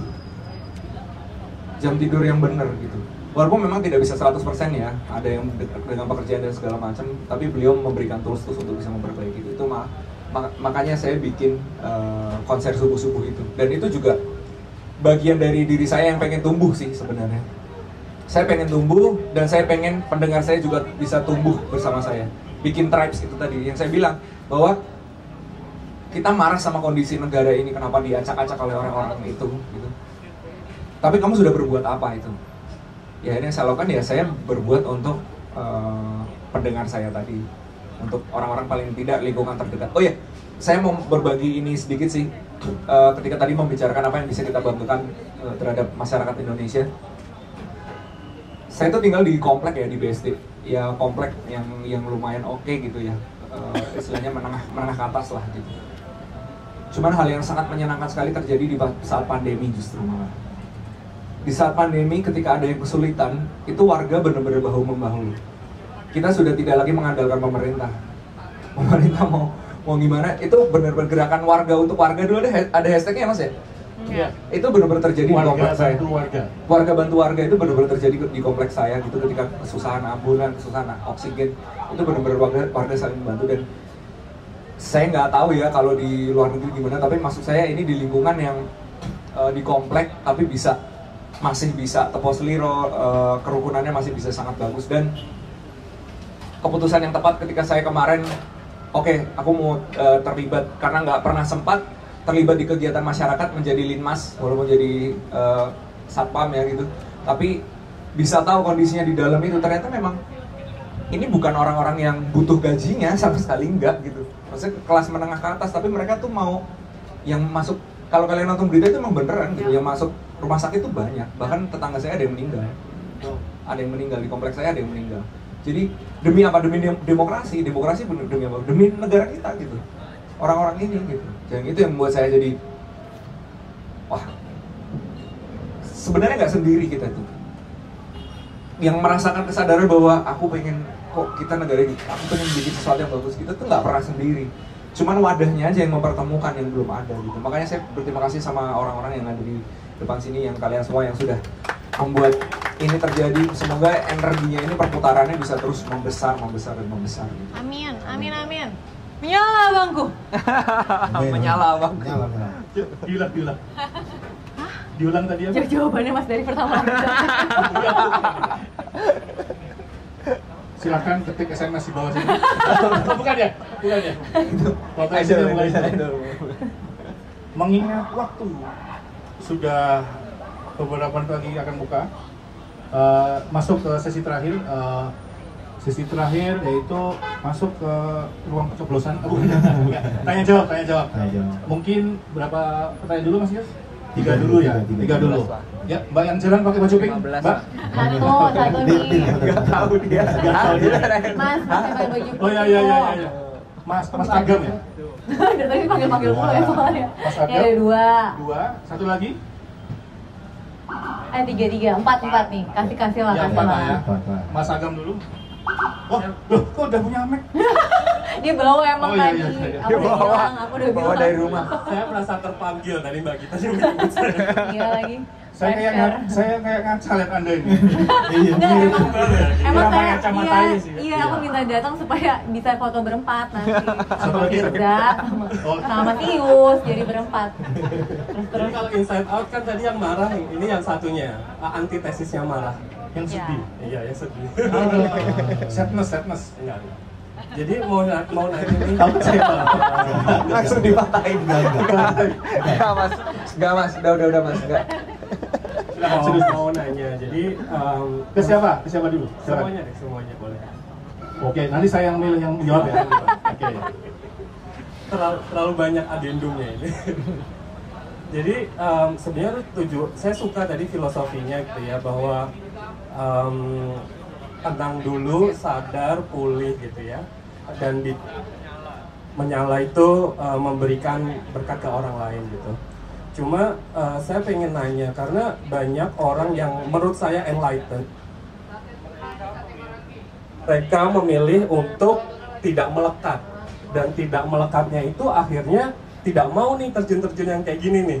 Dia memilih untuk kita sering banyak gitu ya, mungkin orang-orang yang memilih untuk menjadi petani saja di desa gitu ya, walaupun mereka juga memberikan berkat ke sekitarnya, tapi jarang yang mau masuk ke sistem, jarang yang mau untuk membuat kesadaran yang lebih besar ya. Nah, pertanyaan saya, ini kan sudah ada ruang tenang, nanti mungkin ada ruang-ruang yang lain lagi gitu ya. Saya pengen tanya, gimana kita bisa untuk menyalakan lilin tadi untuk lebih besar, walaupun kita memang belum sepenuhnya sadar, tapi kita mempunyai niat untuk itu. Karena untuk menjadi sadar yang sepenuhnya, itu masih banyak yang sulit untuk menyadarinya dirinya sendiri gitu. Banyak beberapa buku ataupun yang lainnya itu saya kayak the question apakah orang harus perlu purpose of life apa tidak gitu untuk ngedriving dianya. Padahal mungkin kita nggak perlu purpose of life untuk itu. Nah, gimana untuk menyadarkan orang-orang ini? Dan juga bagaimana saat setelah mereka sadar itu tuh menjadi kesadaran kolektif tadi, kalau tidak ada ruangnya. Itu sih pertanyaan saya. Terima kasih. Kayak yang cocok Mas Firza sih yang jawab kalau menurut aku, karena kan pandemi TikTok kan memberikan ruang. Kan pandemi TikTok kan memberikan ruang, ya kan? Bener nggak? Setuju ya Mas ya? Masih Iya. setuju ya? Iya, kalau aku rasa sih Mas Firza. Moderator nggak boleh jawab. Ya, nggak boleh jawab. Ini Mas Yus sebaiknya yang jawab sama Mas Yus. Jangan saya mutusin Mas. Iya. Atau Mas Yus mau coba jawab dulu silakan. Sebagai Tadi aku udah sempat main mata sama Bian tadi sih. Bian tadi bilang gini, wangi banget dari tadi. Mungkin dia akan jawab, cuman aku mungkin akan menjawab dulu sih. Gimana cara menyadarkan tadi pertanyaannya gitu ya? Gimana caranya buat orang yang belum sadar banget gitu? Bagaimana tadi? Jadi kayaknya nggak usah nunggu sampai sadar penuh untuk tahu kita tuh bisa nyalain lilin gitu. Iya, bisa. Track orang aja maksudnya. Gimana dapetin followers? Kalau nunggu bukan ya. gitu. Beli followers. Nah, bener sih. Iya bener. Bener kan, Gimana ya? cara instan mendapatkan follower padahal belum sadar. Iya. Padahal belum sadar. Tangki bensinnya nggak harus full gitu loh. Iya. Mulai aja gitu kan, dapet awareness aja. Iya. Jadi kalau misalnya nunggu sadar banget kayaknya nggak akan gerak-gerak ya. Benar. Nggak akan gerak-gerak. Jadi cukup kesadaran sedikit, yang penting geraknya. Itu sebenarnya aku ngomong gini atas apa yang aku alami selama 4 tahun ini sih.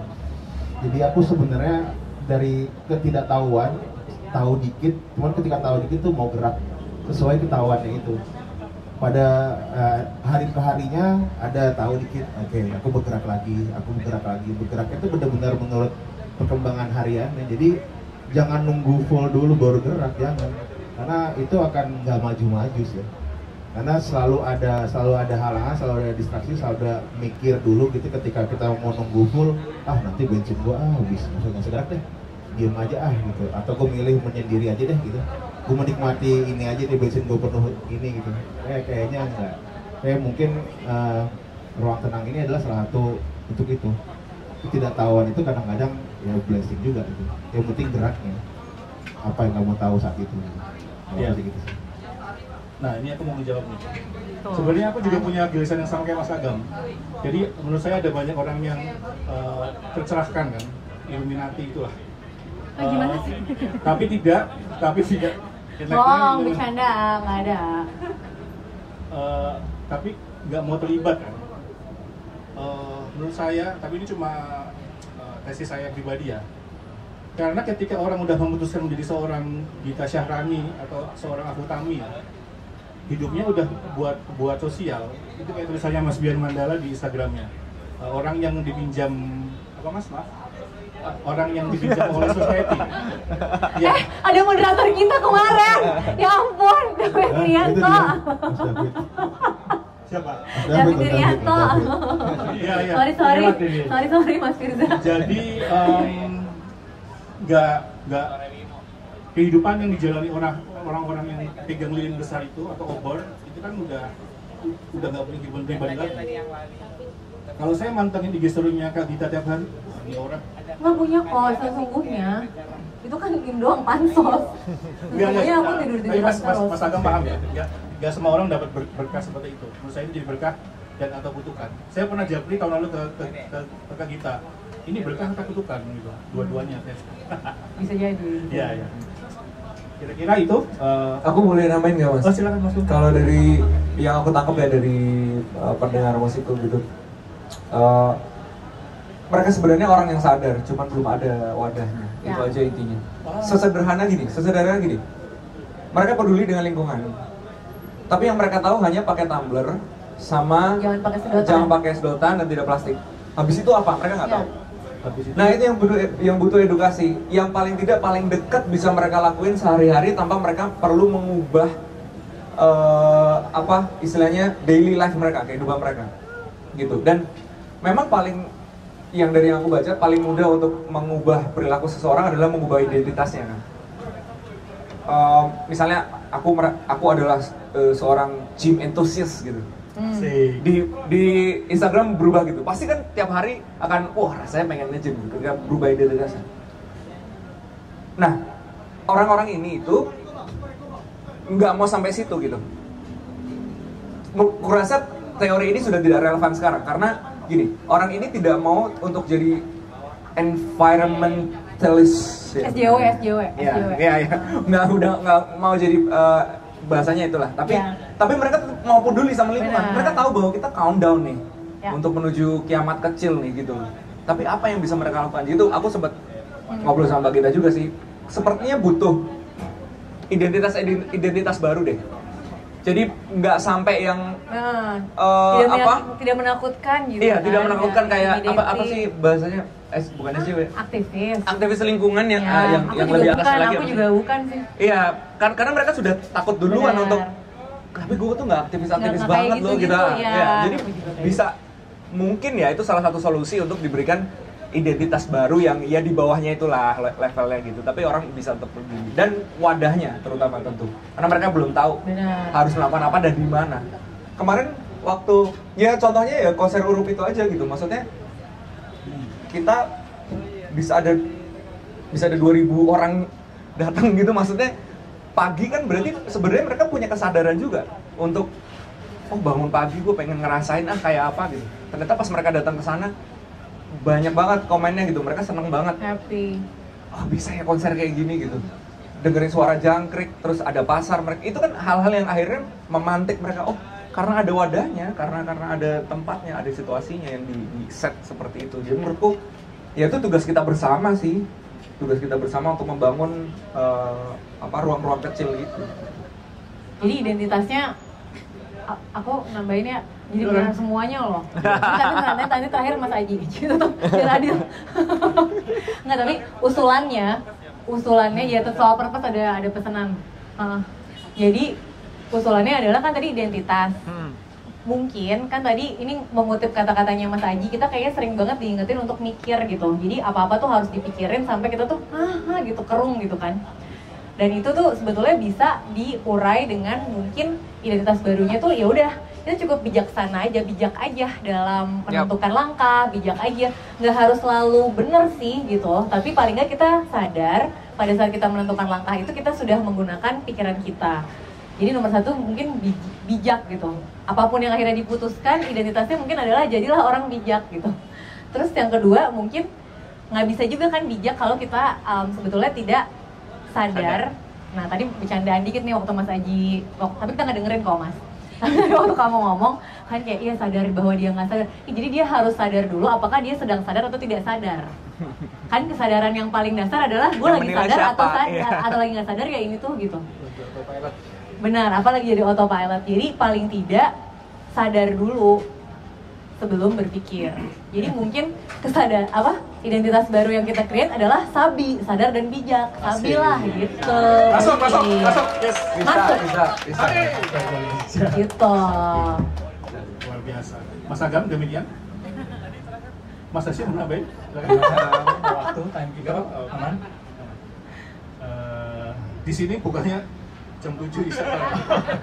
Jam 7 iya emang Isa jam 7. Benar. Emang Isa iya.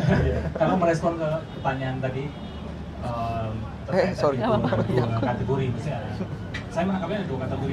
Ada orang yang menempuh jalan untuk menyepi. Dia lebih baik understanding dirinya sendiri gitu, memahami dirinya sendiri daripada join the crowd gitu. Dan itu menjadi jalan ninja yang perlu kita apresiasi juga gitu. Kita tidak bisa terus bilang kalau cemen banget sih kamu kok malah menyepi, nggak gitu juga. Itu juga karena buat teman-teman kita yang memilih seperti itu, mereka sadar bahwa ketika mereka join the crowd barangkali menambah kebisingan. Pernahkah kita renungkan kita ini kelihatannya oke, join the crowd, barangkali kita ini malah menambah kebisingan ini gitu. Ya kan? Itu jalan pertama. Ada orang-orang yang memang memilih menyepi dan perlu kita apresiasi. Tapi ada juga jalan ninja yang ya kita harus berkarya, harus berkarya, harus bergerak gitu. Ada sesuatu yang perlu kita lakukan. Itu poin pertama. Poin berikutnya hanya saja kalau terkait tadi apa yang dikatakan Gita terkait kita perlu sadar bahwa kita nggak sadar, ya kan? Tapi prosesnya ketika seseorang bilang aku sadar bahwa diriku sadar, itu aneh bukan? Paradoks gitu ya. Paradoks iya. Orang yang benar-benar sadar, dia nggak akan mengklaim dirinya bahwa dia tercerahkan. Iya betul. Saya tuh enlightened banget deh gitu ya. Makanya ini jebakan, ya kan? Si paling enlightened. Ketika ada orang yang bilang aku ini adalah manusia tercerahkan, sudah mengalami enlightenment, mencurigakan kan? Malah kamu jangan percaya. Janganlah percaya. Karena di situ masih ada egoic self. Di mana egoic self adalah thinking mind. Kembali ke Minda tadi. Ketika kita benar-benar masuk ke ranah kesadaran, maka self, the sense of me, aku, termasuk aku yang tercerahkan, itu nggak ada. Sehingga dia tidak akan mengklaim bahwa dirinya sudah tersadarkan. Berarti Sabi nggak bisa dong. Oh nggak apa-apa sih. Buat lucu-lucuan aja bisa kali ya. Jangan terlalu dipikirin. Asik aja lah gitu. Itu kan tadi purpose of life ya. Kelihatannya satu bagian itu yang belum diobrolin ya. Kedalaman nih Mas Gula. Naikin dikit. Gimana ya? Tapi berat banget. Mungkin obrolan habis buka. Habis buka aja mungkin ya. Ada nutrisinya masuk mungkin ya. Mungkin simpelnya gini, selama masih ada the sense of me, maka tentu perlu adanya purpose of life. Sebuah tujuan yang di sana perlu aku tuju. kalau di jalan yang saya pelajari justru belajar be present kan, sehingga belajar untuk aku sudah sampai. Oke? Ketika ada purpose of life, maka tujuan ada di sana, goals ada di sana, aku mesti menuju ke sana untuk meraih tujuanku, meraih purpose itu. Tapi kalau belajar be present, mindful, nggak ada tujuan yang perlu dicapai. Karena tujuannya adalah here and now. Sekarang ini kita bisa sampai. Dan ketika seseorang benar-benar be present, akan otomatis dia akan menyayangi alam ini. Oh, wow. Kenapa? Karena ketika benar-benar kita be present, sadar here and now, kita akan sadar kita ini hanyalah bagian dari alam. Alam ini tanpa kita, ya dia akan jadi alam seapa adanya gitu. Sedangkan kita tanpa alam, ya kita akan binasa gitu. Itu sih mungkin terkait purpose of life. Dan sebenarnya bisa dielaborasi macam-macam, tapi bisa sampai besok nanti obrolannya. Gitu aja.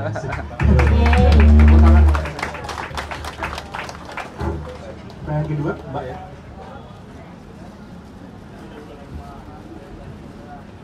Perkenalkan, saya Alfi. Ini mungkin bagian dari cerita hidup saya.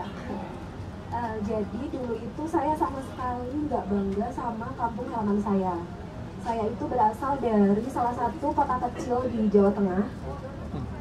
Sampai suatu hari saya melanjutkan studi saya, baru saya menyadari kalau oh ternyata kampung halaman saya itu juga indah, juga ada kok orang yang suka untuk ke situ kok. Saya selama ini sama sekali nggak sadar ya. Kenapa sih ada orang yang suka cuma lihat sawah? Kenapa sih ada orang yang suka banget, seneng banget cuma lihat gunung? Padahal tuh tiap hari loh saya tuh lihat itu kalau di rumah gitu kan. Jadi tujuan saya itu sejak kecil pengennya tuh keluar kota, entah untuk belajar, entah untuk kerja atau apapun itu. Jadi referensi sukses itu ketika kita itu sukses di luar kota gitu, atau di ibu kota, dimanapun itu ya. Dan kurang lebih untuk anak-anak muda di tempat saya itu juga seperti itu. Jadi kebanyakan itu mereka merantau. Jadi di kota saya itu mungkin jarang ya anak-anak muda yang mengembangkan di kotanya sendiri gitu. Nah, setelah saya kemarin lanjut studi itu dan mungkin saya bertemu dengan dosen saya yang menyadarkan saya ya. Mungkin menyadarkannya nggak langsung kamu harus sadar kayak gini, tapi ya melalui pembelajarannya ya. Jadi pelan-pelan saya sadar gitu, baru oh iya ya, kenapa kok aku nggak balik ke kampung aku sendiri gitu. Mungkin ada banyak hal yang bisa aku buat gitu. Kalau tadi mungkin pembicara di depan lebih banyak bicara tentang Indonesia gitu ya. Mungkin di sini concern saya itu lebih ke kampung halaman gitu. Dan mungkin sekarang saya belum ada keberanian sih untuk gimana sih biar bisa balik ke kampung halaman dan mungkin membuat sesuatu dan mungkin meninggalkan pekerjaan saya yang udah saya bangun di sini. Yang mungkin juga itu kan nggak mudah juga. Mungkin ini relate juga dengan Mbak Gita ya tadi cerita yang tadi. Jadi saya lebih pengen tahu gimana sih buat meyakinkan diri gitu. Mungkin kan nggak cuma keyakinan aja ya. Kadang kita juga butuh mungkin tabungan atau mungkin apa sih yang masih harus diperbaiki dulu baru kita bisa balik gitu. Jadi mungkin saya masih butuh untuk gimana sih untuk mencari keyakinan itu biar bisa kembali ke rumah gitu. Yap. Emang dari kota mana Mbak? Oh Temanggung, wah udah kalau Temanggung mah gas lah Mbak, ada Pasinggi, ada Pasar Papringan. Ini jawab beneran? Iya, pertanyaannya ke Kak Gita. Oh oke. Betul ya? Silakan Kak Gita. Gimana cara menemukan keberanian? Oke, jadi ini jujur ya Mbak ya. Jadi waktu itu tuh kalau aku bukan dibikin, jadi aku rasa kadang-kadang kita itu baru menemukan keyakinan keberanian itu emang kalau kepepet sih. Nah kalau di aku sebagai seorang anak tunggal ini, aku tuh kepepet tuh ngerasa kalau aku di underestimate sampai aku marah banget. Nah jadi itulah yang membuat aku jadi resign. Karena waktu itu kan aku bilang, oke, Jadi bertahap nih, mungkin Mbak bisa aku nggak tahu ini apa bisa diaplikasikan atau enggak. Tapi waktu itu aku bertahap, caranya nomor 1. Oke, aku nggak bisa lagi nih, kayaknya hanya bekerja apa yang aku kerjakan sekarang, karena aku pengen balik ke mimpi aku yang dulu. Gimana caranya? Aku cari tahu dulu nih, tapi jangan resign dulu. Jadi cari tahu dulu, dan itu caranya adalah main sama circle yang lain gitu. Waktu itu benar-benar ngider aja gitu, ngelihat mana ya yang ngomongin perubahan iklim, terus skill aku sebagai lawyer tuh kepakainya di mana ya, aku bisa bantu di elemen apa. Dan waktu itu udah ketemu komunitasnya dan ternyata oh aku bisa karena aku ngerjainnya banyaknya transaksi, financing dan lain-lain, benar-benar corporate. Akhirnya aku masuk ke dunia itu dan waktu itu udah mulai diobrolin misalnya investasi yang memang buat yang hijau-hijau gitu. Akhirnya oke, ini kayaknya bisa nih. Nah habis itu aku cari yang step kedua tuh cari kompromi di tengah. Jadi bukan resign tapi gimana caranya bikin law firm aku jadi law firm pertama yang punya unit buat climate change sama green investment. Jadi kayak ditemuin di tengah, siapa tahu aja bisa juga kerjaan yang sekarang nggak usah pindah dari Jakarta, tapi ada cara di mana Mbak justru bisa ngajak lebih banyak orang lagi untuk ke Temanggung dengan melakukan apa yang sudah kamu lakukan di sana. Jadi itu kayak skenario titik tengah lah waktu itu gitu. Nah cuma akhirnya aku menjalani itu selama mungkin 5 tahunan kali ya, yang benar-benar akhirnya kita beneran bikin unit, kita punya klien, benar-benar kayaknya oh ini udah jalur yang tepat gitu. Tapi suatu ketika aku dihadapkan kepada kenyataan bahwa kalau aku mau terus mengerjakan apa yang aku kerjakan, aku harus ngerjainnya tuh jadi aku double gitu loh kerjaannya, karena kliennya rugi. Maksudnya karena kliennya kan banyaknya pemerintah gitu. Ya kan kayak ngurusin kementerian gitu kan. Jadi ini gimana di label hour-nya nggak cukup gitu. Jadi aku harus kerjain kerjaan itu dari pagi sampai malam, dari malam sampai pagi aku ngerjain kerjaan yang lain. Jadi sebenarnya aku kapan tidurnya gitu. Sebenarnya kayak gitu. Dan waktu itu sempat dibilang, ini udahlah kayaknya apa yang kamu kerjain itu nggak akan kemana-mana kok. Jadi mendingan quit aja dari sekarang. Begitu aku diomongin kayak gitu, aku langsung masukin surat resign karena kayaknya kamu nggak percaya sama mimpi aku juga ya gitu. Jadi maksudnya si tempat dimana aku berusaha membangun sesuatu ternyata nggak percaya sama mimpinya. Jadi waktu itu aku masuk karena kepepet gitu, maksudnya karena aku ke-trigger gitu. Jadi mungkin bukan sesuatu yang bisa dicontoh, cuma mungkin yang si fase yang barusan itu karena selalu ada caranya, nggak usah langsung ekstrim. Misalnya oke, pindah ke Temanggung sekarang, tapi mungkin dilihat dulu yang bisa diisi di sana apa. Dan itu mulai dari mungkin mendengarkan di Temanggung itu lagi butuh apa. Dan pada saat udah didengerin, kira-kira aku bisa kasih apa ya? Apakah betul harus kasihnya dari Temanggung atau jangan-jangan bisa dari Jakarta? Gitu sih. Tentunya tabungan juga bisa bertahan 3 bulan, kalau udah resign 3 bulan gak kerja, setidaknya itulah 3-6 bulan lah Mbak. Oke, thank you Kak Gita. Teman-teman mohon maaf karena keterbatasan waktu. Agar kita bisa berbuka dengan nyaman, nggak terburu-buru. Untuk dua pertanyaan terakhir dari kakak tadi, mohon maaf nggak bisa, mungkin nanti bisa sambil ngobrol sambil makan. Mohon maaf. Kakak yang ini. Penutupnya dari Mas Pun dulu mungkin ada pesan penutup untuk sore ini. Halo. Pesannya terima kasih teman-teman semua sudah hadir di sini hari ini. Terima kasih energi baiknya, terima kasih, semoga ini bisa menular, semoga apapun yang kita kerjakan di kehidupan kita bisa bermanfaat untuk orang-orang di sekitar kita paling tidak. Amin. Amin. Mas Aji, Apa? Pesan juga? pesan penutup Mas ya. Idem boleh? Ya mungkin kalau saya, karena akhir-akhir ini saya teracuni lagu barunya pesan saya, hiduplah sebelum mati. Wih, mantap. Hiduplah sebelum mati. Dalam arti kita perlu sadar, jangan terus mati dalam ego kita gitu. Itu sih. Oke. Terakhir Mas Yus, kakak kita dulu. Gimana sih? Kalimat dulu. Terakhir masih satu masih saja dulu. Masih Papa Mungkas. Oh sorry, gue nggak tahu skenarionya, sorry. Oke, kalau dari aku karena terinspirasi juga sama lagunya Mas Pun, jadi semua temanya Mas Pun ya. Terima kasih. Sebetulnya kalau aku ngerasanya apapun yang bisa menggerakkan kita, nggak akan ada yang lebih powerful daripada cinta, karena cinta paling tinggi maknanya. Dari lagu apa Pak itu? Gila, asimetrik. Langsung gitar masuk, gitar. Gitu kan. Tapi sesungguhnya Nggak, tapi bener. Jadi kayaknya yang bisa memotivasi kita paling dahsyat itu kalau kita menemukan sebetulnya yang kita paling cintai itu apa. Ya. Dan kadang-kadang yang kita paling cintai itu bukan alam, bukan semesta, bukan humanity at large gitu. Tapi yang kita paling cintai itu anak kita, keluarga kita, suami kita, pacar kita, kucing dan anjingnya kita gitu. Dan nggak apa-apa kalau kita mau berjuang demi untuk mempertahankan keselamatannya yang paling kita cintai. Dan itu cuma segelintir orang aja. Aku berjuang sekarang ya cuma buat 10 orang. Aku yakin teman-teman juga bisa menemukan setidaknya 1 orang aja yang bikin teman-teman bisa mau maju, mau aksi, mau bergerak. Dan itu nggak apa-apa banget. Bukan berarti harus peduli sama alam untuk bergerak gitu. Peduli sama 1 orang aja udah cukup. Luar biasa. Cinta ya, kan cinta ya? Paling tinggi makna. Kayak kolor mie tau nggak? Kolor mie. Awas senang Kolor semua. Mas, nah ini Samborokso nih, tuan rumahnya. Samborokso. Tadi udah dapat pesan dari Ayo mas dipercepat. Oke, tadi dapat pesan dari Saudi yang bilang cepet.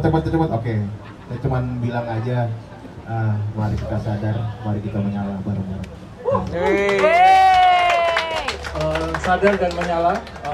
Terima kasih untuk teman-teman, Mas Yus, Mas Adi Saputra, Mas Kun, Mbak Gita, Kak Gita, dan teman-teman semua yang sudah di sini. Kami ucapkan terima kasih. Terima kasih. Saya mewakili dialog sadar ini. Izin menutup sesi talk show yang gembira ini, yang jenaka gembira namun sadar dan bijak juga. Selamat berbuka puasa bagi yang menjalankan puasa. Kalau mau sholat di mana Mas Yus? Nanti ada biar MC yang ngomong nih. Nah, Saya ambil lagi ke MC ya. MC lempar MC. Terima kasih juga dong sama moderator ya.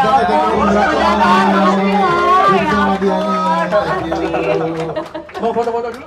Foto-foto dulu, yuk, let's go.